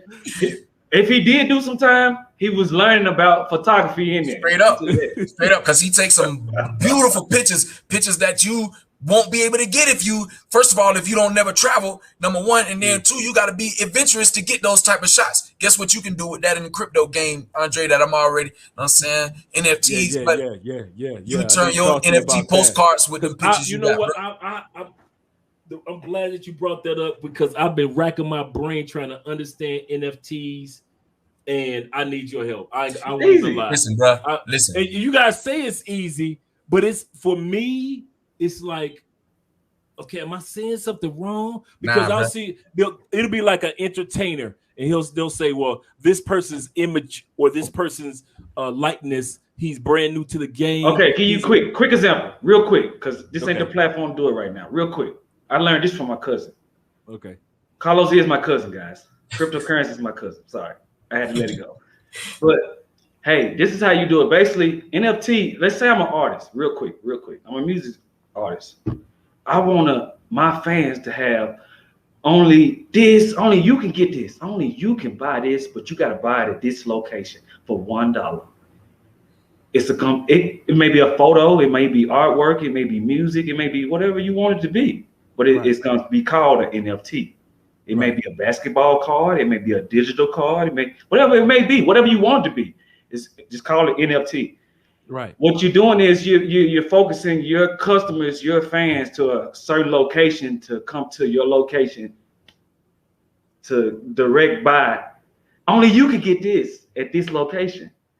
A rapper went platinum in 5 minutes. He sold his album. He sold his album on an NFT. His album sold out in 60 seconds. He went platinum. It's unheard of. Just so you know, so you can get a little bit more in-depth understanding on because he gave you a very, very surface level. You know what I'm saying? Right. What it is that the NFTs is a digital authentication piece on the blockchain. So whatever artistic piece that you get, you mint it on the blockchain. That's your certificate of authenticity. Right. You know what I'm saying? Indicating that this is a valid piece of art. And then now you sell it for cryptocurrency. Sites like OpenSea.io and Rarible.com. You can go there openly and sell your art pieces in a digital format, and you know what I'm saying? That's how, man, I work for a company. I'm a contractor with a company called Lion Order Gold. We got a Bob Marley piece, original painting, hand painting by this guy named Gene Lozier, who was like the biggest counterfeiter in the world. You know what I'm saying? Right. He hand drew the painting, you know what I'm saying? But we got it out there. It's 2 in the world. Rohan Marley owns one, and then, you know what I'm saying, the company owns the other one. And we got it up for sale for 85 Ethereum, which now today is almost $400,000. I get a percentage of that because I'm the technical guy in the company that set up the NFTs and set up the wallets and all of that stuff to be able to make the transaction crypto. What I'm saying to you and what Chad just indicated with Tory Lanez, because that's who he was speaking about. Tory Lanez created, basically, he took his album cover, right? And with his album cover, that digital art piece, through that art piece, whoever bought it, they was able to get access to the album. He sold it for $1 a piece. So imagine if you was a person that dropped $1,000 on there, you turn around and resell them for $40, $50, $60, boom. And guess what happens? Guess what happens with Tory Lanez? Every single time one of them pieces sell, he gets a percentage. He changed the game. So anyway, but we'll talk more about that offline. Yeah. You know what I'm saying? Because that could turn into a whole nother It can turn into Crypto King. I know, right? Subscribe to the channel, man. You know what I'm saying? Appreciate you, Larry Perry. I saw the message down there. Appreciate the support, you know what I'm saying, for subscribing, man. You come to my channel and you get education. That's what I do. That's what's up, man. Thank you for giving me some insight on that, because I've been hearing about it for like the last 6 to 8 months, and I'm like, yours are postcards. Yours are postcards. Right. I'm talking about your set of pictures. NFTs would be in a postcard fashion. You can kind of put word art over the top of it and drop it out. You know what I'm saying? And people will really buy those NFTs. You know what I'm saying? Like, man, the US Postal Service just dropped the Day of the Dead stamps. You know what I'm saying? $6 a piece. They minted 24,000 of them, and they were available globally. $6 a piece. You know how much these things going for now? You know what I'm saying? A common one, you know what I'm saying, is going for like $24. So you really just flipped your money 4 times just by buying a little $6 stamp, digital stamp. A digital stamp. This is where the world is going to. Metaverse. Meta.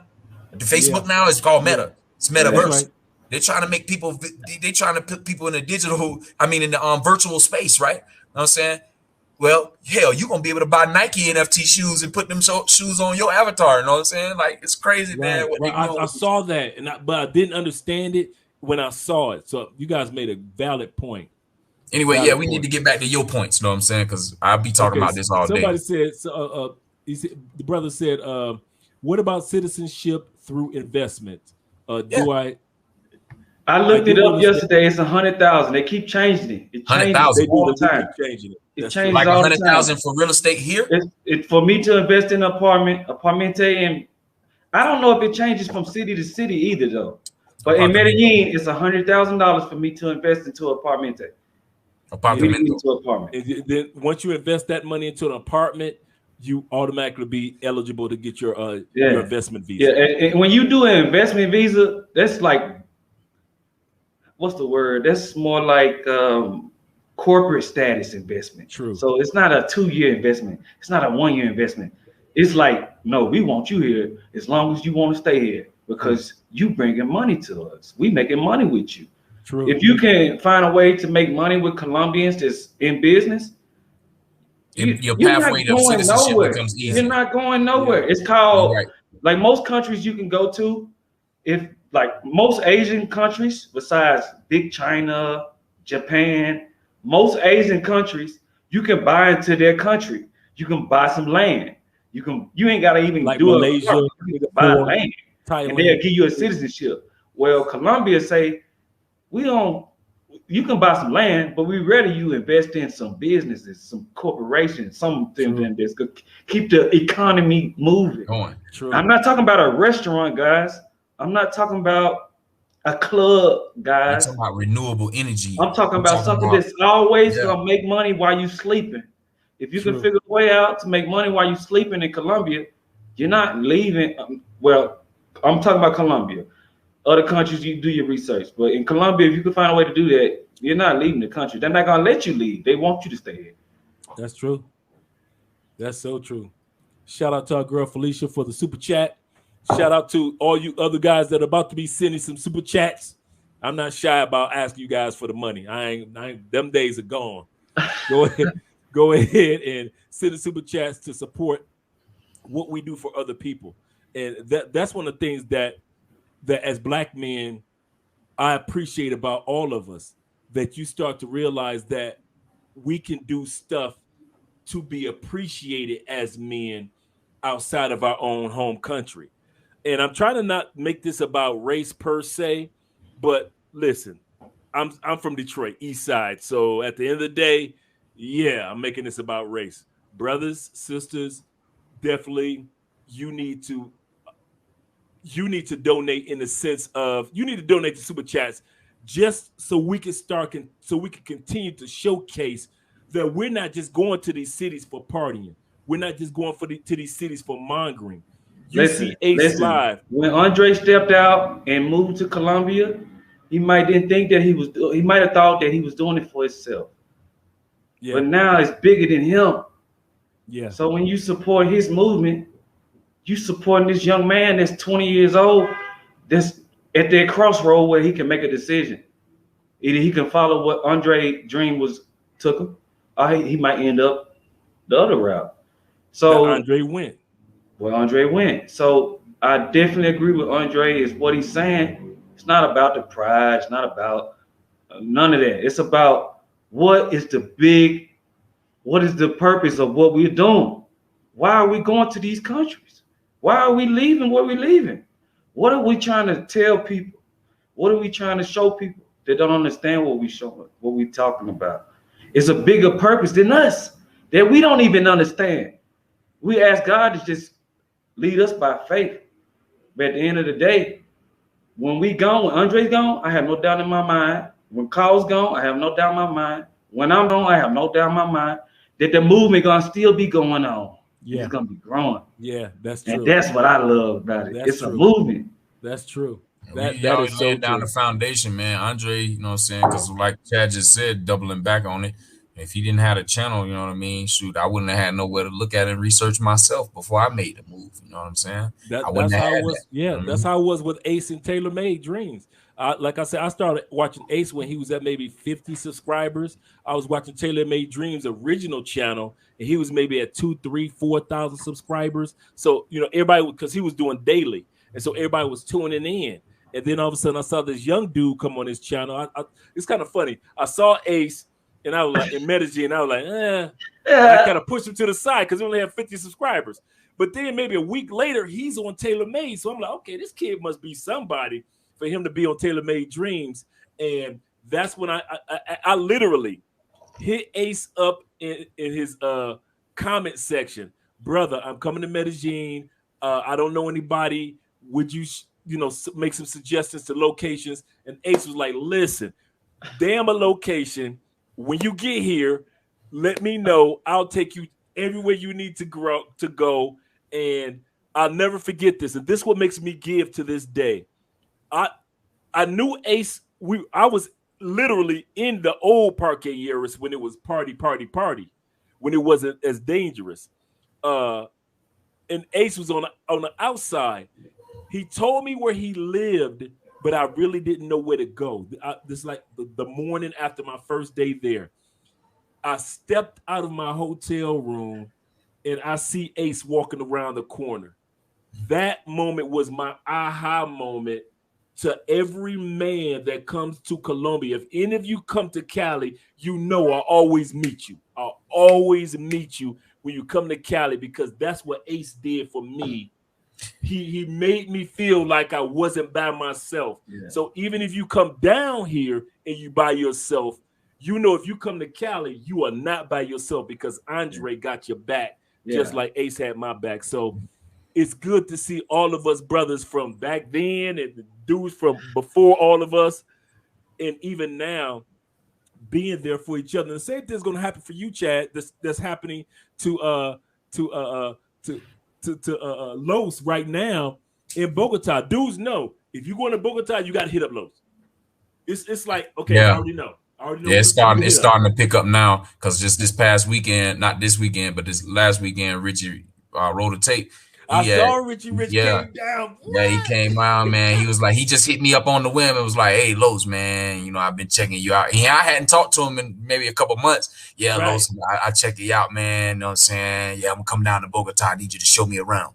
I know. I saw that. So I saw the photo y'all took, man. I was so happy to see that. I got a whole program. I got my last program I dropped. You know what I'm saying? Was the Relocate. So he had me taking him to places that I don't really go up in, you know what I'm saying? But at the end of the day, I've been there before, you know what I'm saying? So I'm not scared to go there because I know how to protect myself and I know what to look at and what to watch out for. So I felt comfortable. And now plus I wasn't finna go walking over there at no crazy part of the time of the day. And plus I just wanted to, show, okay, well, you seen that? Well, let's go look at this. You know what I'm saying? See, boom, boom, boom, this. And if you want to live here, but I don't think Relocate will ever think about living here if he ever even do move here because the altitude was killing that brother. You know what I'm saying? Shout out to Relocate. Because the altitude of Bogota, just to give you guys some idea, for those that are from Colorado or from the Denver, Colorado area, or if you've ever watched, if you're an NFL fan and you notice how teams dread playing in Denver because Denver has that high altitude and it impacts their breathing. It does affect you. That's Bogota. Yeah, all day. That's like Mexico City. Sometimes I lay in my bed at night, you know what I'm saying, and I got to take 3 deep breaths to catch my breath. You know what I'm saying? That's how the altitude. But I live literally, the mountains right there, literally for me. You know what I'm saying? So, you know, but again, it's helpful if you live a healthy lifestyle. Like I try to exercise 3 times a week. I always walk. I ride my bicycle. So that helped out tremendously with me. So it's not a problem. But, you know, I do see how it affects other people. Like, it really affects you. You know what I'm saying? If you it affects me. Because I'm going to say it. I got a bad habit. Everybody knows it. I got to stop. But I'm a smoker. All right, let's just say it. And these mountains, they are kicking me. They're waking you up. It's gonna make I saw an old man. He looked like he was in his 80s. He was walking past me like, son, you got to get your life. You ain't doing right.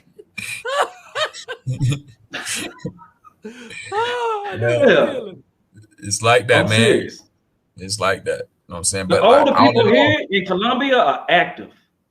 Yes, they're not sitting in front of a TV. They out walking to the store. They out jogging. They out exercising. I'm talking about in their 70s, 80s. You are so they right. are active. Man, they don't die on Sundays from 7 a.m. to 2 p.m. is straight exercise every Sunday here in Bogota. Yeah, and here in Cali, Colombia, I mean Medellin, the same way. Yeah, yep. I started Medellin for the first. I never saw that before. La gente gordo es un poco aquí. See, you know what I'm saying? There's not a lot of fat people here. No, they are the minority. In the part that got me about the women, I was wondering when I first got here, why are their thighs and calves so you know, in the States you'll see a female with a big butt, but her legs ain't on point. Every once in a while you'll see a female with her legs that kind of like on. In Colombia, it's not just the behind, it's the behind and the legs are so proportioned to where you like, man, she could be drafted as a running back or you know, or a linebacker on somebody's team because their legs are so solid. She ain't fat. She just solid. Right, even some of the slim you can girls just prop them up on something. Yeah, and with in their calves, and no matter how big their thighs and their calves are, they got those small ankles, and you're looking like how. But now you start to realize how much walking or bike riding and traveling that they do, or just riding the bus, or just walking in the evening, and you start to realize, I got it. And then not only that, the women here, you know how the trend in America was. People coming out talking about they don't take no damn baths. You know what I'm saying? Well, the females that I did, they take 2 or 3 baths a day. You know what I'm saying? I'd be like, you gonna run the water bill up, girl. Come on, man. You know what I'm saying? With all that. Colombia, they will bathe. Yeah, I'm gonna say this. It took me, I started traveling maybe 12 years ago. I'm 34. I've been to some good places. But I'm gonna say this. It took me to come to Colombia to learn, like, wow. I can live my life like this, and I won't have to worry about like being depressed and stressing over nuts, just stuff that don't, social media, just buyer, consumer, buy, iPhone, Jordans. I don't have to worry about that. You ain't pressed. That's a good point. Hold on. I don't even have a car. I can get the most beautifulest person with a beautiful spirit. Yes. It took me to come. I was traveling before I came to Colombia. But Colombia, a lot of people that come to Colombia, they'll tell you it'll grab you, man, if you ain't careful. And it grabbed me. It took me. And next thing you know, I was like, okay, let me see what the other city's like. And then that city grabbed me. And I was like, oh, okay, whoa, a roller coaster. I don't want to leave no more. So for me, I want to tell you guys, like, man, just find your place of peace. Will Smith said it best. His place is Miami. He said when he goes to Miami, he gets a mind frame where he thinks about. Everything comes to light. Where he comes the best actor, everything comes to light when he's in Miami. Find your place of your peace where everything comes to light. For me, it's Medellin. For you, it may be Bogota. For him, it may be Cali. For them, it may be Asia. Just find that place where you get that energy where when you wake up in the morning, you don't need no coffee. You don't need no pills that the state's trying to give you. You don't need no drugs. You don't need none of this false advertising. All you need to do is just wake up, and the energy you wake up with happiness, like, oh man. Check this out. Check this out. Here's the drive home passport stamps point. Look at all three of our faces. You know what I'm saying? Andre is 52 years old. He don't 54. Look, he don't see, look at that. I called his wrong age. You know what I'm saying? He don't even look no 54 years old. I'm 41. I look like I'm 29. And then passport stamp look like he's 25. And he just told you what he is. This is the kind of living. This is the kind of stuff that, man, listen, I ain't stressed in 8 months. You know why? Because I ain't think about none of that. I ain't got to impress a bitch. I ain't got to be around here talking about something. I got to go. Man, first of all, I ain't got to put no motherfucking $3-4 gallon gas in my car. You know what I'm saying? That's stressful in itself. You know life is about, what is life about?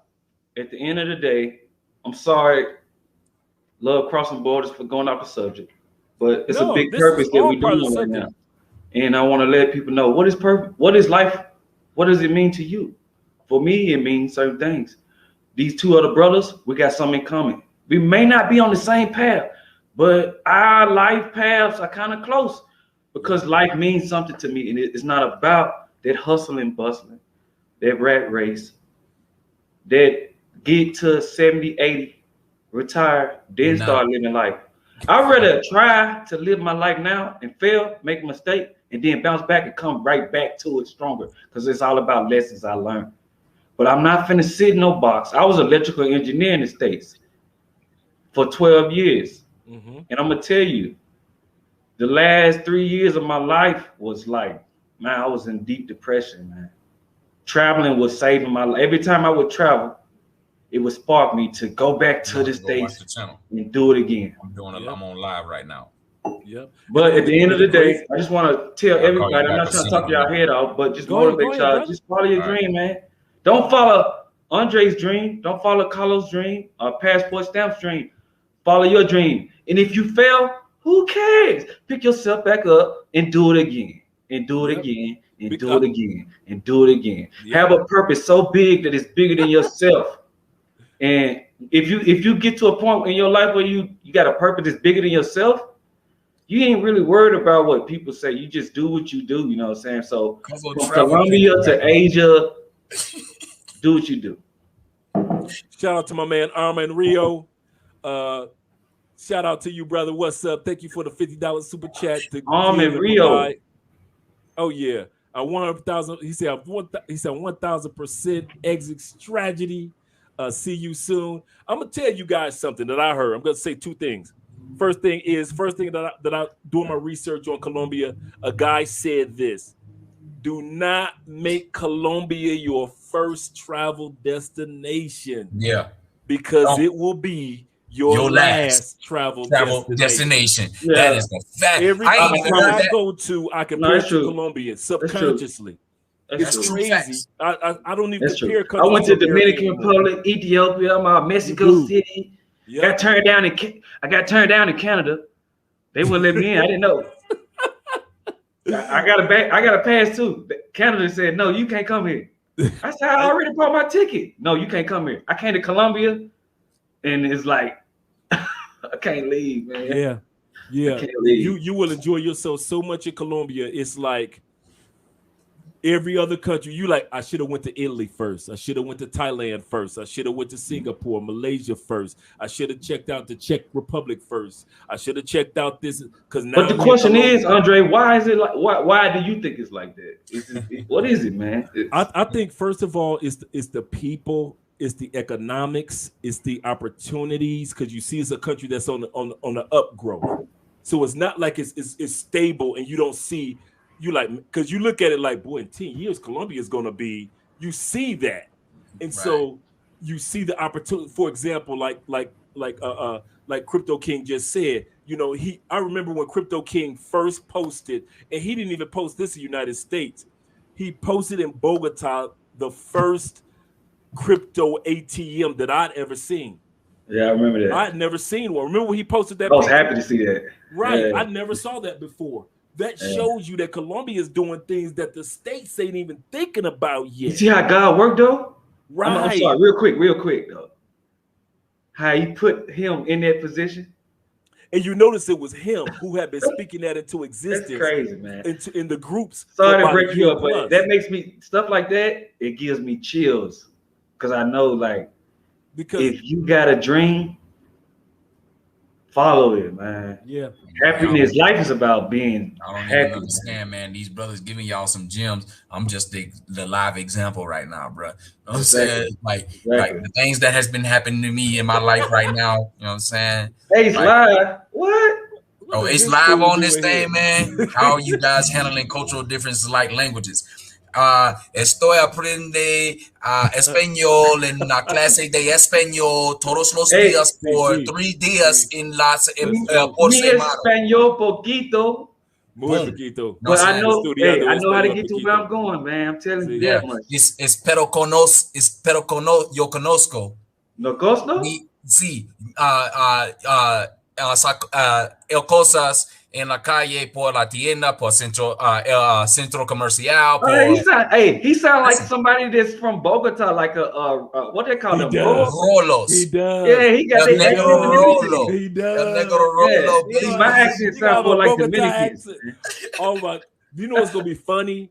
When we all come together speaking Spanish, I'm gonna have that really fast colonial Spanish. You're gonna have that paisa accent. Yeah. Oh my God. Okay. Gang Talk said how's the weed out there? Brother, wouldn't know. Well, I can answer that question, but I don't think this is the platform for that. Thank you very much, brother. Thank you very much. If you want to check it out, Gang talking, come to my channel. No, I'm just joking, bro. Nah, bro, don't do that, man. That you can reach out to on that channel. So I didn't mess around when I don't smoke at all. You guys know me, I'll drink. Right.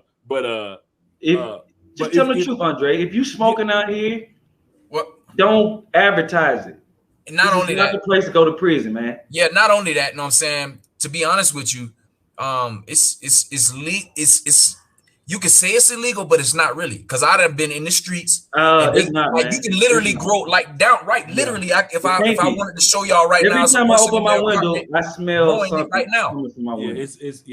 So it's legal, but you, like he said, don't be out here like if you go to Comuna, if you go to Comuna 8 in Medellin, it's a bad area. Like where I'm from, Memphis, they call it trap area, right? So if you get caught up, and I know you're from Memphis. I got family down there. I got land outside of Memphis. Yeah, but all I'm saying is don't travel for that. If that's the way you want to move, be careful, brother. I'm telling you, man. Yeah. You don't want to get in that type of trouble in these places, man. Yeah. Feel me? See, you thinking about a weekend warrior trip, bro. But that weekend warrior trip will give you 4-5 years into somewhere you don't know. Yes, it is. Or it can give you a lifetime in the ground. Yes, so be careful, man, how you talking. Like it really can. You can manifest that, man. Don't do that, brother. Straight up. One love to you, man. Yeah. Whatever you find, I hope you find it, but be careful. Straight up. You lived here is one thing because you have a network of people that you may have met, But you took the words right out of my mouth, bro. Just to come down here in the name of I'm gonna get this, or the female that I met, she brought it to me, and then you wake up 3 days later and she'd have robbed you of everything. You sitting up there thinking that you having a good time with the female. She didn't put something in there because you don't know nothing about what's going on in Colombia, straight up or and down, any other country. You dead right about Italy. That. You could be in Italy with a tall supermodel chick, and she like, here, hit this. And she pretended like she hit it. She passing it to you because you so amazed. You wake up 3 days later, your stuff gone. Meanwhile, she's slipping a little something in your drink because you laughing, enjoying yourself, thinking you the man because you ain't never been treated so good. Right. And you wake up the next day, you ain't got no money to go to your own. You can't even get a flight. You got to call your mama. You 38 years old, calling your mama. Ma, I know you 60 something. I know you got to pay for your medication this month, but can you send me the money for the flight? Baby, didn't I tell you not to go down there to that Colombiana? Whatever that is. What happened, baby? She want to hear why she about to spend her prescription drug money on your flight back home because you didn't use any common sense. So, brother, realize, ladies too. Man. What's his name? Gangster something? It was. Be careful, gangster, bro.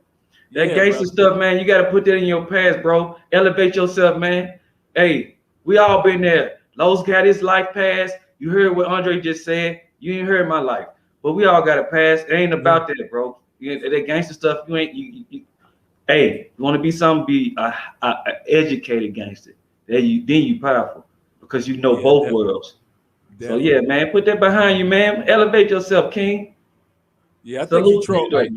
I think he trolling though because he putting out more stuff out there. Where's the potheads? We love trolling. He's trolling. He's trolling, man. That's all that, shout out to the trolls. Shout out to the trolls in the chat. Trolls usually ain't got no passports anyway. Exactly. And then not only that, you know what I'm saying, the troll is just mad because he want to do what we doing. You know what I mean? That's what that is. I'm going to stunt in your face. If you a troller, I'm going to stunt right in your face. So don't do it to me. You know what I'm saying? I'm going to make you feel even more worse. I got so many troller jokes for you. Hey, to all the trolls. Yeah. You ain't drinking Medellin rum. You ain't drinking Lulu vodka. You ain't drinking. So chill out, bro. Ride out with all that. Watch the show, like T.I. said. Hey, you want to see a real gangster? You looking at him right here in your face, bro. Listen, he got 3 kings sitting up here trying to uplift me. He want to come in with this bullshit. He just don't know. And everybody here got one of them kind of backgrounds. You know what I'm saying? What the fuck? The hell he talking about? Man, get your cousin, hey, God bless him. Hey. We always lost at one point. God bless you, brother. Yeah. Stay focused. You gotta be lost. You gotta be lost in order to be found. Focused. Right. Stay focused, gangster. You hear me, gangster? Keep yourself focused. Elevate yourself, though, man. Let's get to it. Muhammad says, I had a friend in Lima. Machu Picchu is higher than. Wow, I didn't know that. Higher than Bogota. Your breathing has to be good. Muhammad Ali. Yeah, that's a good point, man. I'm glad you said that because. We did a trip here we went to we went to Manizales, the mountaintops of Manizales. We were 14,000 feet above sea level.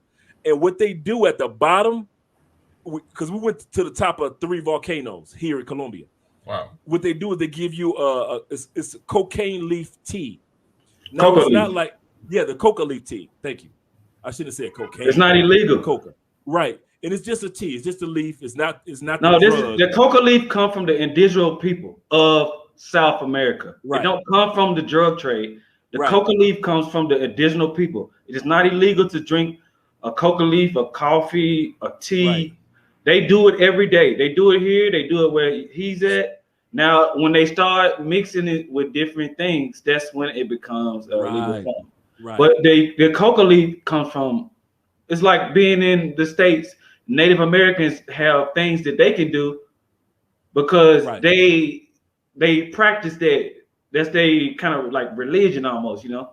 Right. So they give you a coca leaf in Bogota. That a coca leaf tea supposedly helps with the altitude.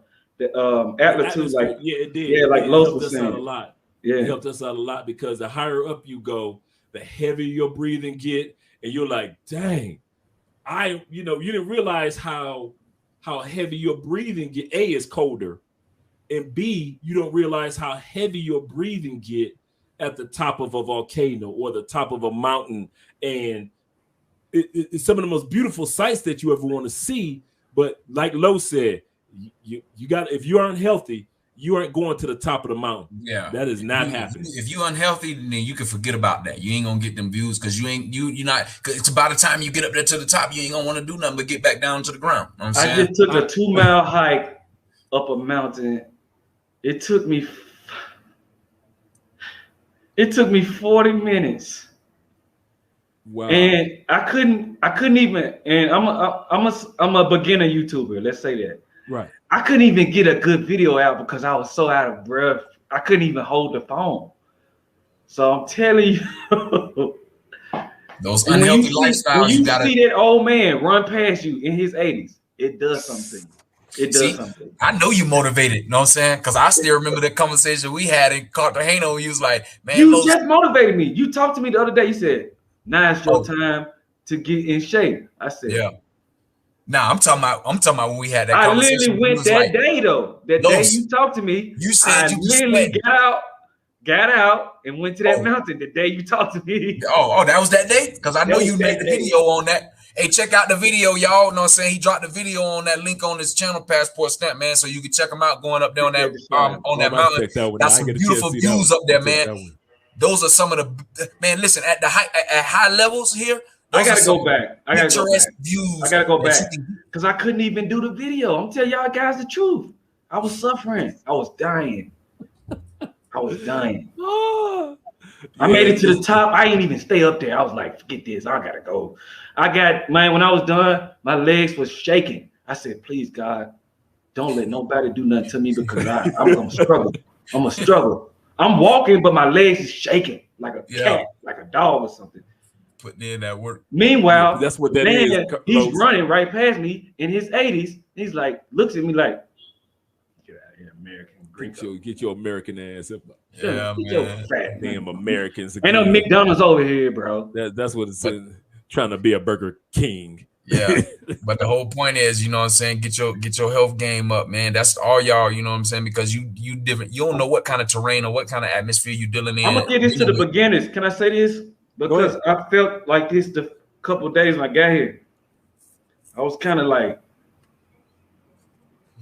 wow, it was like overwhelming almost. It was like a lot. Andre, both of y'all probably can attest for the feeling. It's just y'all been past it already. But when I first got here, it was like, okay, I'm here. Okay.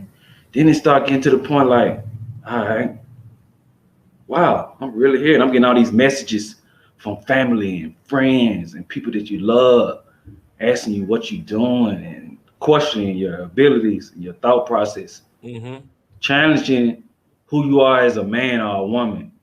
And it really it would test you. It would test you as a person. And they probably went through it too when they first got here. So I'm still fresh, so it's still fresh on my heart. But I want to let you know, it ain't about failure. It's about following your dreams and what you want to do in life. All right. So if you make a decision, just follow through your decision. If it doesn't work, you get more toodles for just trying. Just step out there. I'm telling you right now, next week, I'm not going to be in this park, that park partying. I might be doing this working or trying to do this. All I'm trying to say is, are you a traveler or are you an expat? Are you a digital nomad? Choose your lane, but don't straddle the fence. Don't straddle the fence, because if you straddle the fence, you're gonna get confused. You're gonna confuse yourself. You don't know what group you're in. It is a group. It's expats. It's people that's really living this life. They've been in Colombia for 10, 12 years. That's true. They should have been doing YouTube. They've been here 12 years. You know what I mean? You got people that's really about this lifestyle. Now that it's getting commercialized and being on, YouTube and different platforms, people are starting to see it. But if you ain't about this life, like Lo said, what Lo just say? He said earlier, don't come down here with this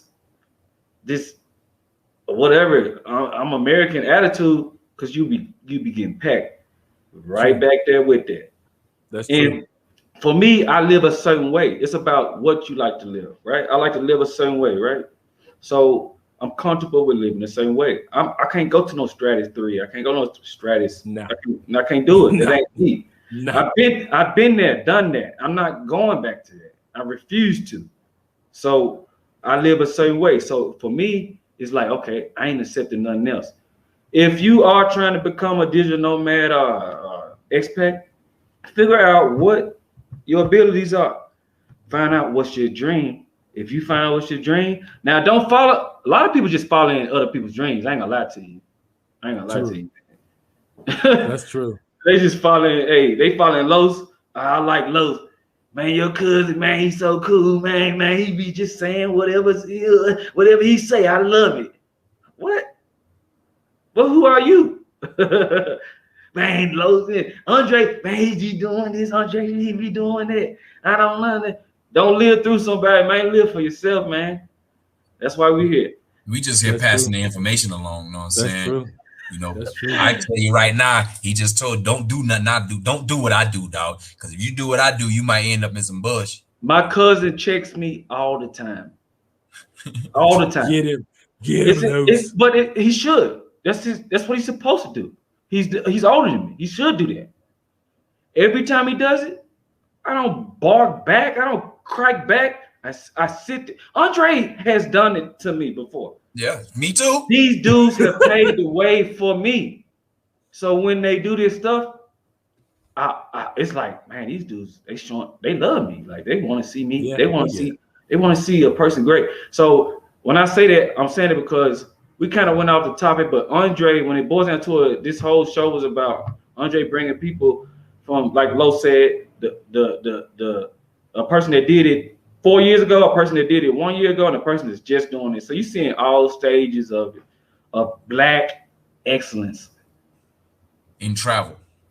Black excellence. And how to do it the right way. Black come down excellence. Straight like that. True. Because you come down here with all that, with that American attitude, the mongering attitude, you're not going to be able to build a foundation to sustain something long term. That's a good point. That's a good point. And one of the top 5 that I was talking about between travel and tourism, visiting and relocating, is people assume that you still live like you're a tourist.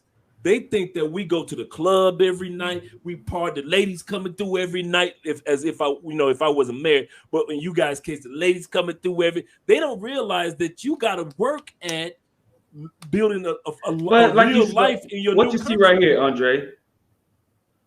What I said about the differences, you also see age difference. You see different life levels. Your level is different from Carlos' level. I'm like the youngest. You know what I'm saying? And it's just like a ladder. So they can learn from that too. So just because I'm 34 don't mean I can't. I'm not coming down here to party, man. I'm not coming down here to go to the park every day and mess with these workers, man. Right. You know what I'm saying? Of course, that's a part of it. You know what I'm saying? And you can do it if you want to. Like literally, I got somebody right now. You know what I'm saying? What's up, man? You coming, Los? What's up? You know what I'm saying? But right now, I made a commitment to be here. You know what I'm saying? I would tell people the real advice. Real advice. I'm gonna let you guys know. Don't come down here with that process. Yeah, you can't. You feel me? You'll get hurt right now. Anytime. If you doing it, man, come on, man. Check yourself, man. Like for real, man. You really ain't doing nothing but digging a hole for yourself. You know what I'm saying? I got an example of a guy. People do that down here and they be done. It's over with. It's over. 4 people died in the park. 4 people. Yeah, in parking areas. Yeah. 4. They weren't all Americans, but they were gringos. They were from other countries. It took 4 people for the police to finally wake up and say, if they get one more. Now they pushing all of them out. But I'm just letting people know, man, if you a sucker, just stay in the States. Well, if that's what you want to do. There's a chick here that kind of looks turn the music up. I'm sorry. Shout out to this. But if that's what you're doing, you come, bro. You don't know. And ask her name for me and see if that's her. If come down here and you mess with these prostitutes. Especially when you get here, you start to realize I didn't even have to pay for play when I was touring, because I don't do that in America. I'm a simple-minded person.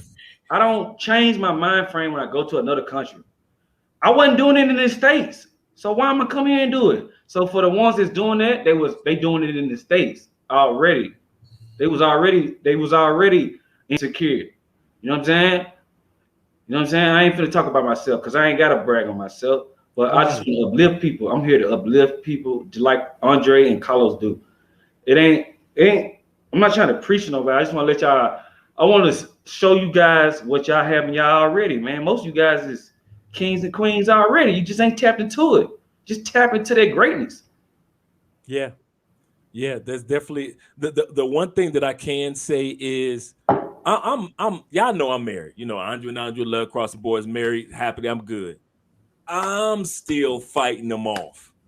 If I'm fighting them off and I ain't in nobody's face. Bro, stop, bro. I know you personally. Nobody face. Andre, I know you personally, bro. Stop doing that. You showing out, bro. You like 7 feet tall. Of course it's easy for you. Of course, it's easy for you, bro. But Now, hold on. No, what Andre is saying is true. Because Yeah, he's true. wait I was about to go- wait till you get some months under your belt. Wait till you get some months under your belt, bro. No, I'm just joking with him though. But he is 7 feet tall. Him and Chisel, listen, it's easier for them. When 5'10". Listen, when I gotta walk up to the women Los and they like basketball, I'm like, yeah, I'm the point guard. Those two dudes over there, the centers. What's up with it? Right. Somebody got to be Steph Curry. Listen, I will tell people I'm 6'1". I'm tall on my license. I start hanging out with Andre and these Chisel. And these dudes too big. And these dudes make me look like I can't hang out with them no more, man. Like, you know what I'm saying? But see, here's what you talking about on them dudes that be coming down here on that simple stuff. You know what I'm saying? Dog, listen, if a height thing is your issue, you know what I'm saying? Not saying that's you. I know you making a joke about it. Because Chad's sitting up here joking. Yeah, he's Chad 6 feet his damn self. You know what I'm saying? So, you know what I mean? I'm the shortest one on this panel. You know what I mean? I'm 5'9" on some days and 5'10" on other days. You know what I'm saying? I'm going through a growth spurt? what? So, you know, but to what Andre was saying, though, he fighting them off. That's not no lie. You know what I'm saying? You know why? Because I have to deal with that. And what I do for this in the street, because women literally be with their man, husband, whoever they with, and they'll sneak out and they'll stare. And if I catch them, you know what I'm saying, I just turn my body away because I don't want that smoke over there, man. If I talk to any type of female, it's gonna be a single one. You know what I'm saying? I don't want that. It's 11 million people where I'm at. That's just here in Bogota. It ain't got nothing to do with the rest of the country and the other little small towns and cities where the little country girls at. You know what I'm saying? They ain't got nothing to do with it. We just talking about Bogota, the dog. Country girls here. That's man, bro. You talking about country? I want to go to Mari Cyrus. I want to go to Bucamonga. I want one of those country down to earth, that's wholesome. Because those gonna be the best ones for you right there. You know what I'm saying? The ones that come out of the country. The ones that live in the city from the city. I'm sorry to all my Medellin people. I love y'all Paisas. Yeah. I love my Paisa people. I love you guys. You know what I'm saying? I saw their cousins from the country. Yeah. Their cousins from the country. Them the ones. Hey, I saw that. Innocent. They don't know. They so sweet. I want tell you the truth. I want me a Wahida. Yeah. Ooh. I feel good then about myself. Yeah. Y'all won't even hear from me no more. I get off the grid. Talking about. I get off the grid. I swear to God. Give me a Wahida. That's my goal. You would not hear from me no more. Andre, I won't do no more YouTube. You'll be like Ace. You booed up like Ace Live. Ace booed up. What? Ace booed up. What? Man, you ain't watched the last 20 videos? No. I ain't saying nothing. I ain't saying nothing. Plead the fifth. That's my brother. You know, hey. Man, listen, I ain't pleading nothing, man. It's all live on YouTube. It ain't like I'm saying. Hey, man, respect to the Venezuelan girl. Yeah. Oh man, y'all doing too much. Ain't no Venezuela's good. Ace Live, shout out to Ace Live, man. Keep doing what you're doing, man. Ain't nobody knowing your business, man. I've been trying to get that down for a while, so I'm happy for him. Shout out to Ace, man. Ace, they talking about Venezuela's women. Are you serious? I like that girl. Bro. I'm glad for Ace, man. I really like her. I know. How many of these points? Happy for Ace. Ace used to pick the phone up for me when I was living in Memphis. Like this was when I used to see Andre. As like I knew Andre, but I didn't know him. Right. I started seeing him on Ace show. Like, who's this new dude all of a sudden? That's how old I go back. I go back to daytime when they first met.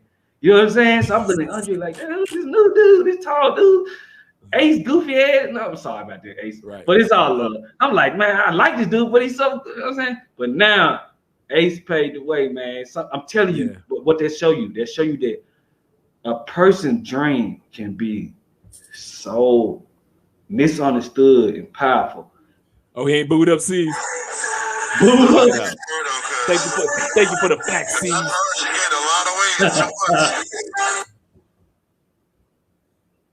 Hey, shout out to C's, man. He been in the channel. He been rolling with us all night long. Man, C's, man, that's a good man. Right there. C's is the ultimate, like, motivated, man. Like, shout out to Oakland in the building.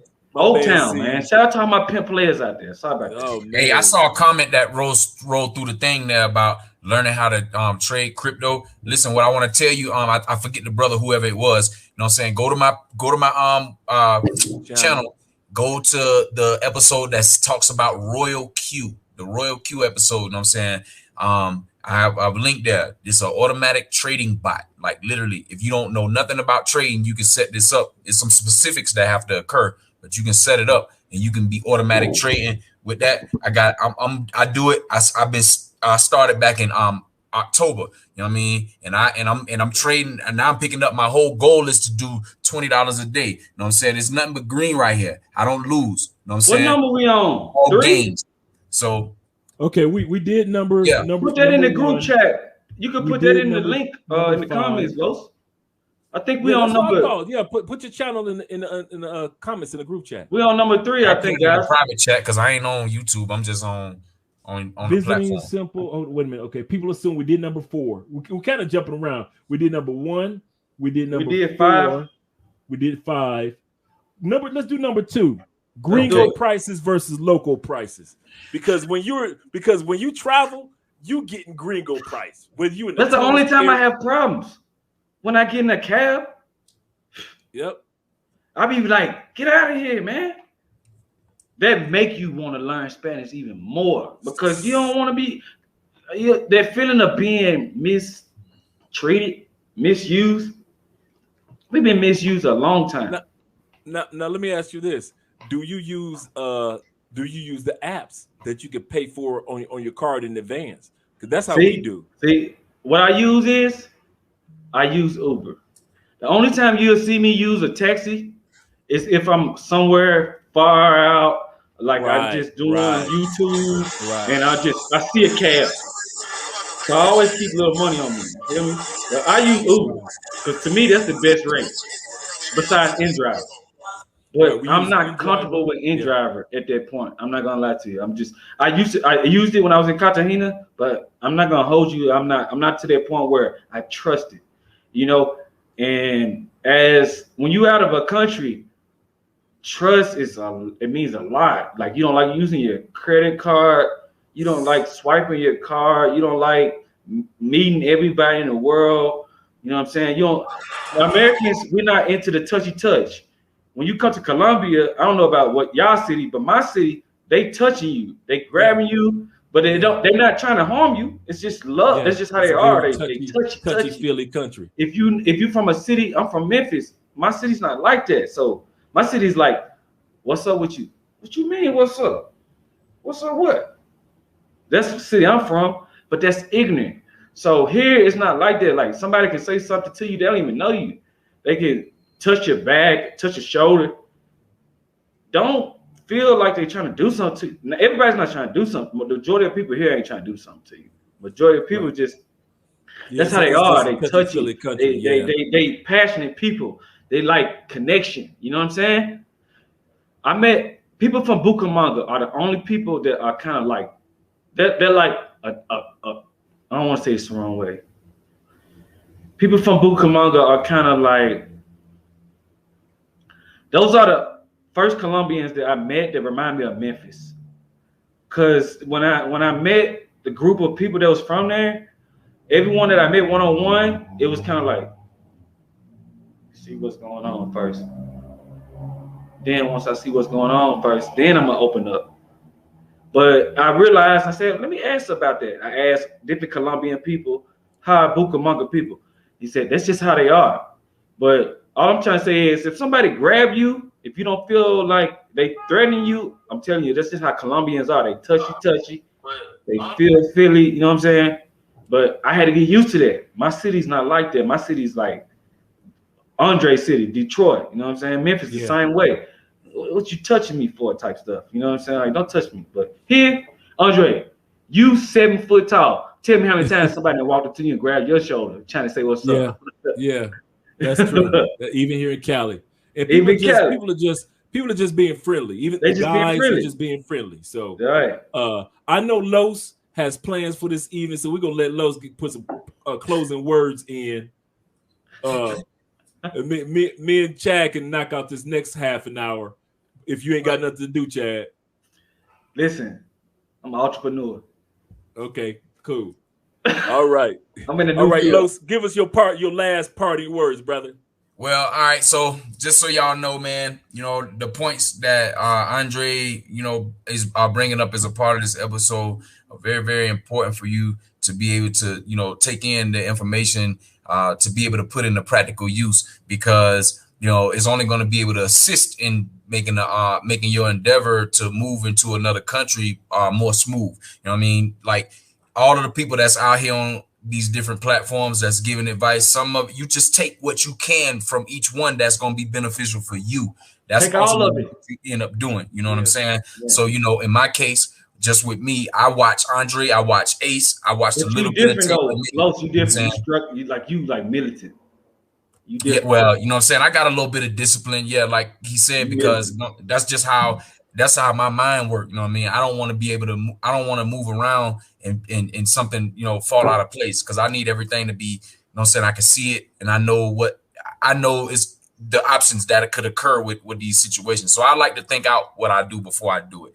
You know what I'm saying? The best advice that I can give you is that leave your damn American attitude at home. You know what I'm saying? That shit ain't gonna work in these countries, man. You know what I'm saying? So, you coming out here like he talking about the point number 2, gringo prices versus, regular prices. Well, hell, you gonna get the gringo price when you don't know the damn language. You know what I'm saying? So that's number 1. So they already gonna look at you and know you ain't from around here. When you open your mouth, you know what I'm saying? Then boom. So the key for that is, if you hear and you have somebody you could trust that's a native, let them talk for you. You know what I'm saying? Don't open your mouth at all. I was in several situations buying shoes, buying this, buying that, and the price automatically went up because I opened my mouth. You know what I'm saying? And I seen it. And we had to even go to another one, you know what I'm saying? Another place so I could, and I was actually learning that on the go. You know what I'm saying? Yeah. So, I don't know. And just to answer your question, Cease, I see, nah, man, that's a crypto king from down here in South America. Well, he finna have a problem, because when I learned the Spanish, then, you know what I'm saying, I'm going to take all his people from him. You know what I mean? So, but anyway, you know what I mean? So he got like 5,000. I saw him. Yeah, he got like 5,000, 6,000 subscribers, but he's only speaking in Spanish. You know what I'm saying? And his channel is different from mine. Hey, Los, it's no competition. Well, I ain't. Listen, Los, listen. You God led. You are godly led. So what you need to do is you need to be that man. You be the one to step out to him and connect with him. Well, yeah. And then once you thinking the wrong way, you thinking that way. See, you thinking that way. If you think that way, it can that same crypto can turn that to. Yeah, it's dual. It's dual language. With the brother. Dual language crypto. You right. Connect with the brother. Reach out to the brother. The brother probably already see you. Just reach out to him. Because his channel did come after mine. This ain't America. Man, listen. That's true. Listen. You don't know what God has for you to even think like that. That lets me know that the devil's working, because he's put some negative thoughts in your mind to make you think that same name. No. God is telling you that I'm giving you signs to show you who you need to be connected with. He got the same name closely. God is trying to show you that I'm putting it right in your face. What you gonna do with it? What you gonna do with it? He's saying to you, reach out, man. That's what he's trying to tell you. Reach out. Reach out to that brother. Because the feelings that you feeling is not godly feelings. Those are not feelings of a godly man. Who cares that he's crypto king? Who's number 1, number 2? Man, we trying to win the race. We ain't trying to be number 1. We just want to finish. You feel me? There you go. I'm not trying to be gone at 34. I want to live to Andre at 50. You at where? You know what I'm saying? Like, think positive, bro. No, that's a connection. That's God showing you. Listen, just listen to what he's telling you. He's showing you. I don't put no stock. I guarantee 2 weeks. If you talk to that dude in 2 weeks, you'll be on y'all have a video together. I swear to God.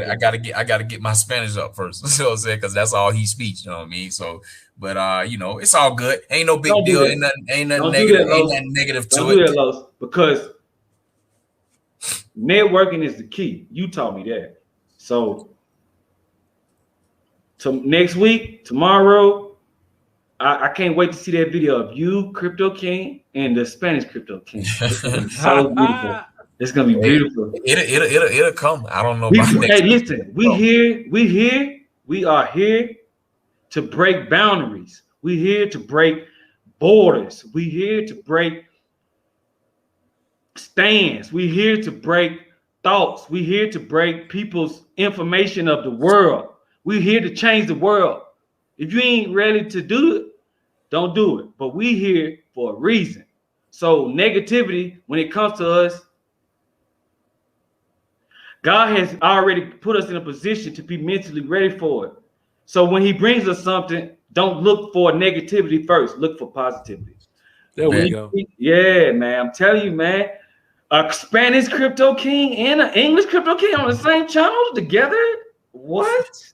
There we go. Man, it's all good. But All anyway, right. you know what I'm saying? So, we'll end it off right there and let, you know what I mean, That's passport it. stamp, get at it. You know what I mean? I got some other stuff to get at here. Enjoy yourself, brother. You know what I mean? So, yeah, anytime, man. So y'all check out the channel, and then you just reach out to me directly via email, cryptokingcarlos@gmail.com, or you can follow me on Instagram at cryptokinglos. You know what I'm saying? My channel is strictly education in crypto. You know what I'm saying? I try to show off Bogota while I'm here with the different eateries in different areas of town, but it's strictly for educational purposes. You know what I'm saying? So yeah, man, I appreciate you inviting me on tonight, Andre. You know what I'm saying? You always got some good information for the people out here. You know what I mean? Yeah. So, outside of that, I'm here. Y'all come check me out in Bogota. You know what I'm saying? Yeah. Yeah. Hey, like I said, this is my family beside me. Like, he's not my friend. This is my blood cousin that's beside me. So the funny thing about it, we didn't even plan our dreams together. We didn't even talk like that before this. This brought us together. At his age, my age, he said, "What? You been going to Colombia?" He said, "Bro, I've been going there too." Really? I said, "What the hell?" I said, "Yeah, man, this brought my family closer." So that's good.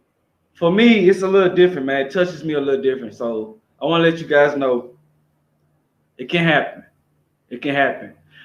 We don't compete. Me and him don't compete.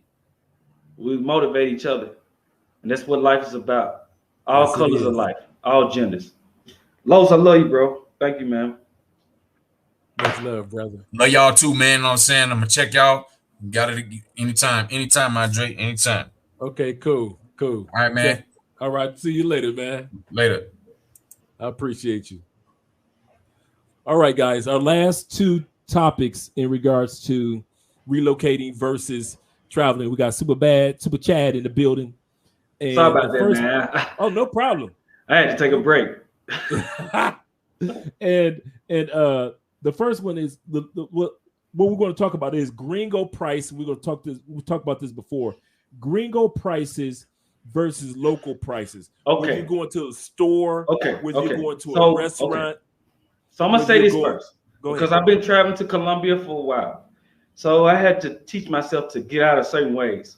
So don't get surprised and get mad, first, when you get a gringo price.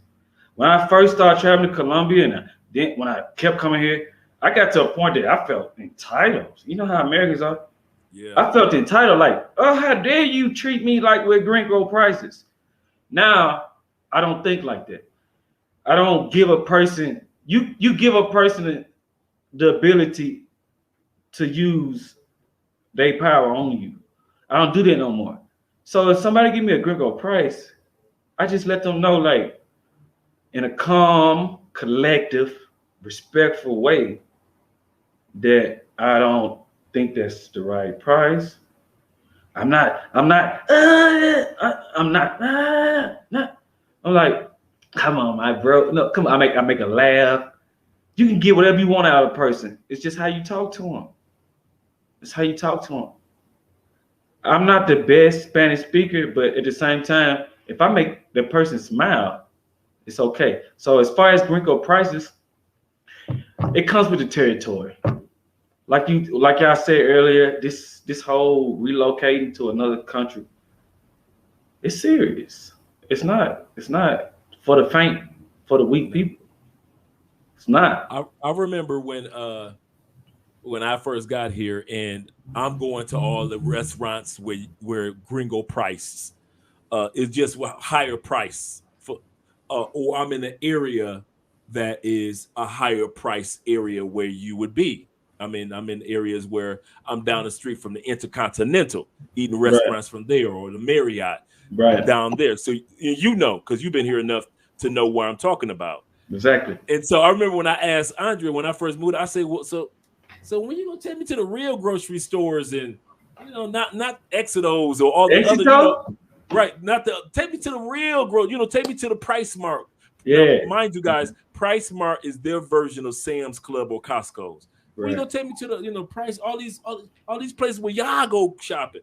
And the reason why I said that because I'm like, I know Colombians ain't paying these prices because y'all can't afford to pay the prices that I'm paying.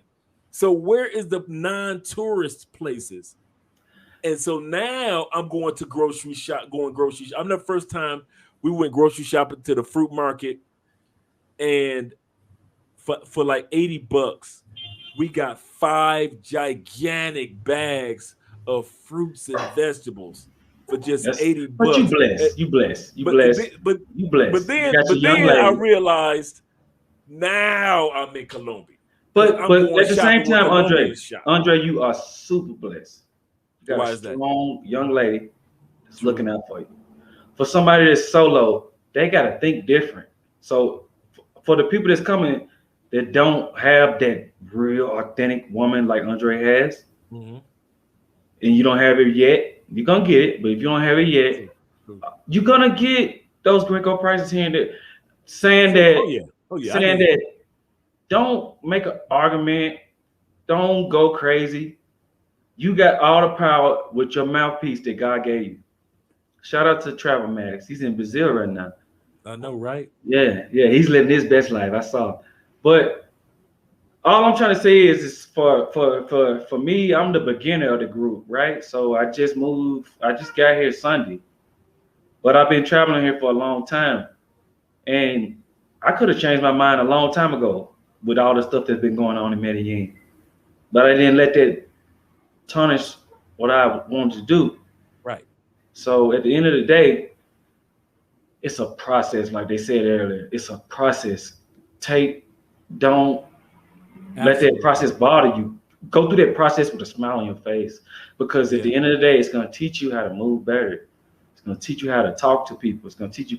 I learned more of my Spanish when I'm in a situation.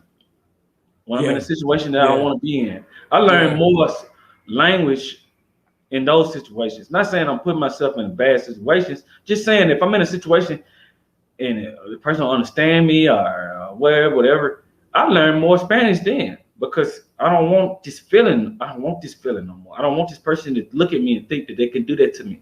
I want to be able to let them know off the top, like, hey, kill it, kill it. Right. Right. Don't even Right. try it with me. Absolutely correct. You know, but the Spanish here, I don't know how it is for Andre. For me, it's hard because I'm from the South, so we speak with a slur, we speak with a slang, and they twist their tongue here. So they speak the. If you ever looked it up, Colombia speaks, well, Medellin in certain areas, they speak some of the best Spanish you can ever learn in your That's life. true. They don't Absolutely speak correct. with slang like True. That's some of my true. other Latin brothers. I'm not gonna say the That's country's true. name because I love all my Latin brothers and sisters. But here in Colombia, I can't remember how to pronounce it. They speak more of a Spaniard way of Spanish, True. so it's some of the elite way of speaking. They don't say to you Absolutely correct. "KLK" like a Dominican. They don't come to you and say "Que pasa, way" like a Mexicano. They come to you and speak buenos dias. They might Yeah. say something to you and twist their tongue, but that they speak in the correct way of Spanish compared to like Absolutely Americans. correct. We go to England or South Africa or Australia, they speak more of the correct way of English True. compared to America. You know, but like I said, don't let it discourage you. If you got something you want to do, just do it, man. That's Just true. do it. That's true. The last one that we're going to talk about is visiting is simple, relocating is work. visiting a country, I'm still going buying through a that right flight. I know, right?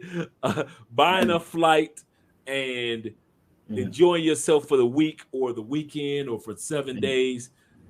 Now it That's depends on who you are, true. because you got some people that want to look like they're doing something, True. and you got some people that don't, hey, whatever. So you But got IG people, and you got Facebook people, and you got real people. So you got to see what type of person are you. Are you that type of person that's trying to make yourself happy, or you want to make everybody else look like you're doing it? Are you happy?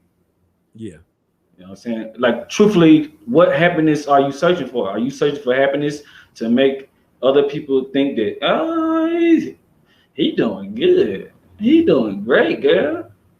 Or are you really that person that's saying, no, I'm stepping out on faith, I'm doing this and that? I got But work at to the end do. of the day, if you gonna reload to another country, I'm telling you, I've been trying to do this for 2 years. Truthfully, the feelings I've been having the first week since I've been here, I really didn't expect it. I promise you I did. Because I haven't seen, I don't be around, I'm not like where I was living at. I'm from Memphis, but I was living in Nashville, so I didn't see my family every day. I never saw them. But when I moved here, all of a sudden it was like, man, I've been away from my family for damn near 10 years. Why am I feeling missing them all of a sudden? Like, huh? So I'm getting all these feelings. The thing is, for me, is purpose in life. What is your purpose in life? Like, my purpose in life is to change people's thought process. So it's bigger than me.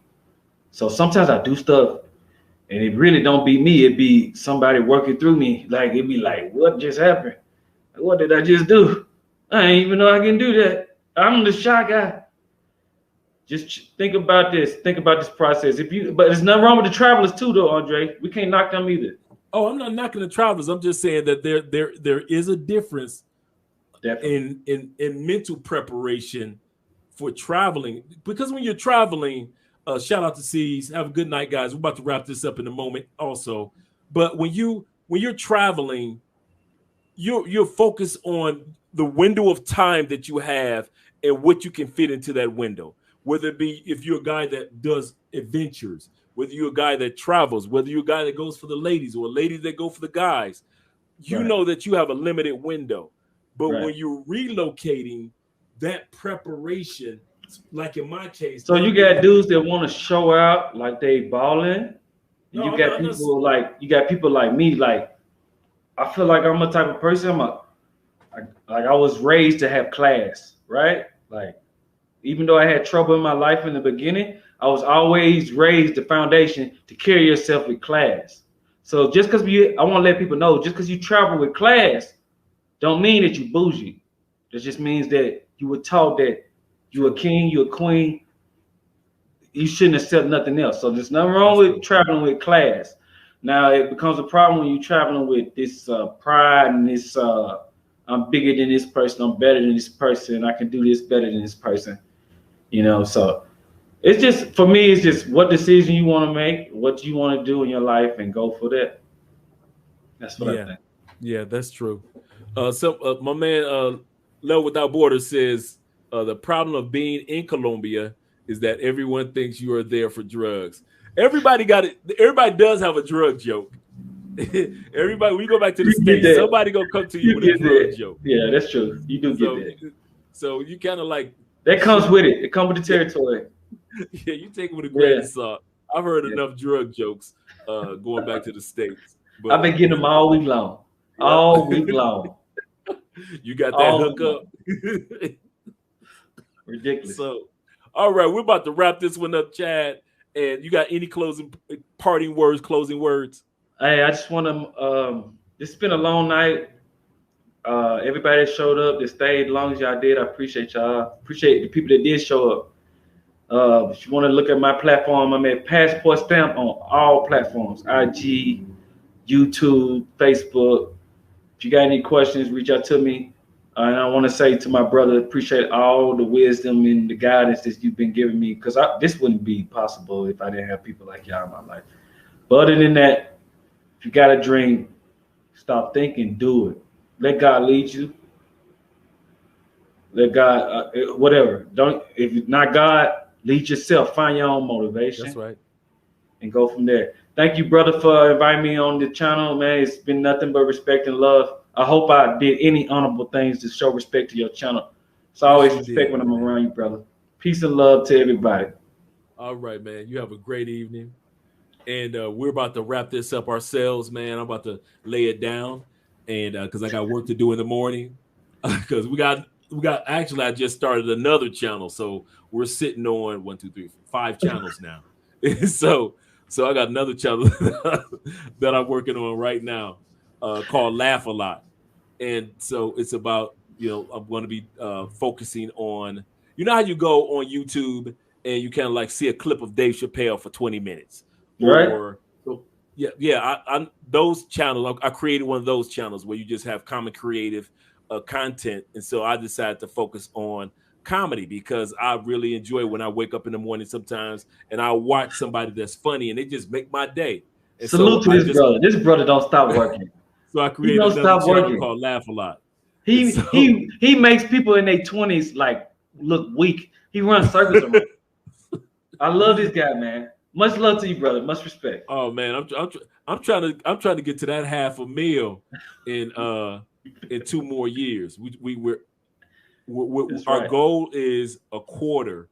Ain't no trying. You're gonna get there. You got it. Yeah. Oh yeah. Our goal is a quarter by the end of next year, and then we're gonna go for the. We're gonna get that. Talk that talk. I love when you be talking that talk. Yeah, talk that talk. Yeah, and you know what? It's kind of funny when you the more money you discuss, the more it's like, okay, it's numbers. It is because you realize it ain't all about it. Because I'm not in the States and not stuck on the Joneses, keeping up with the Joneses and the Jordans mindset when it comes to money. Here in Colombia, you got people that's balling like crazy that live in those farm areas. They got some of the baddest cars, the nicest trucks in those farm areas. Do not get those farmers twisted. Exactly. But you don't have to.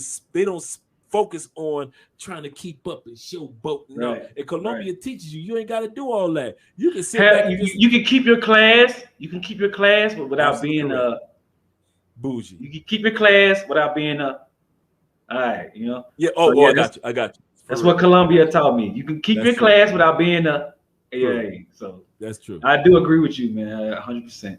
All right, guys, we're out of here. My name is Andre. I'm Passport Stamp. All right, this is Love Crossing Borders. We're going to see you guys next weekend. Like I said, starting next Monday, we're going to start dropping videos on a daily basis. Oh, it's on. Peace and love, man. I got to put it out there, man. I'll be putting mixtapes, man, like 50 Cent. I'll be putting I like that. Peace and love, everybody. Thank you guys for all the support. Go to Passport Stamp. You want to support the movement. I'm a beginner traveler. Not a traveler, I'm sorry. I'm a beginner YouTuber. So be patient with me. But at the end of the day, I'm an entrepreneur. Appreciate all y'all. Love all y'all. Love all y'all. Oh, man, we appreciate y'all. Definitely. We'll see you guys next week. We out of here. Peace. Peace, like James said.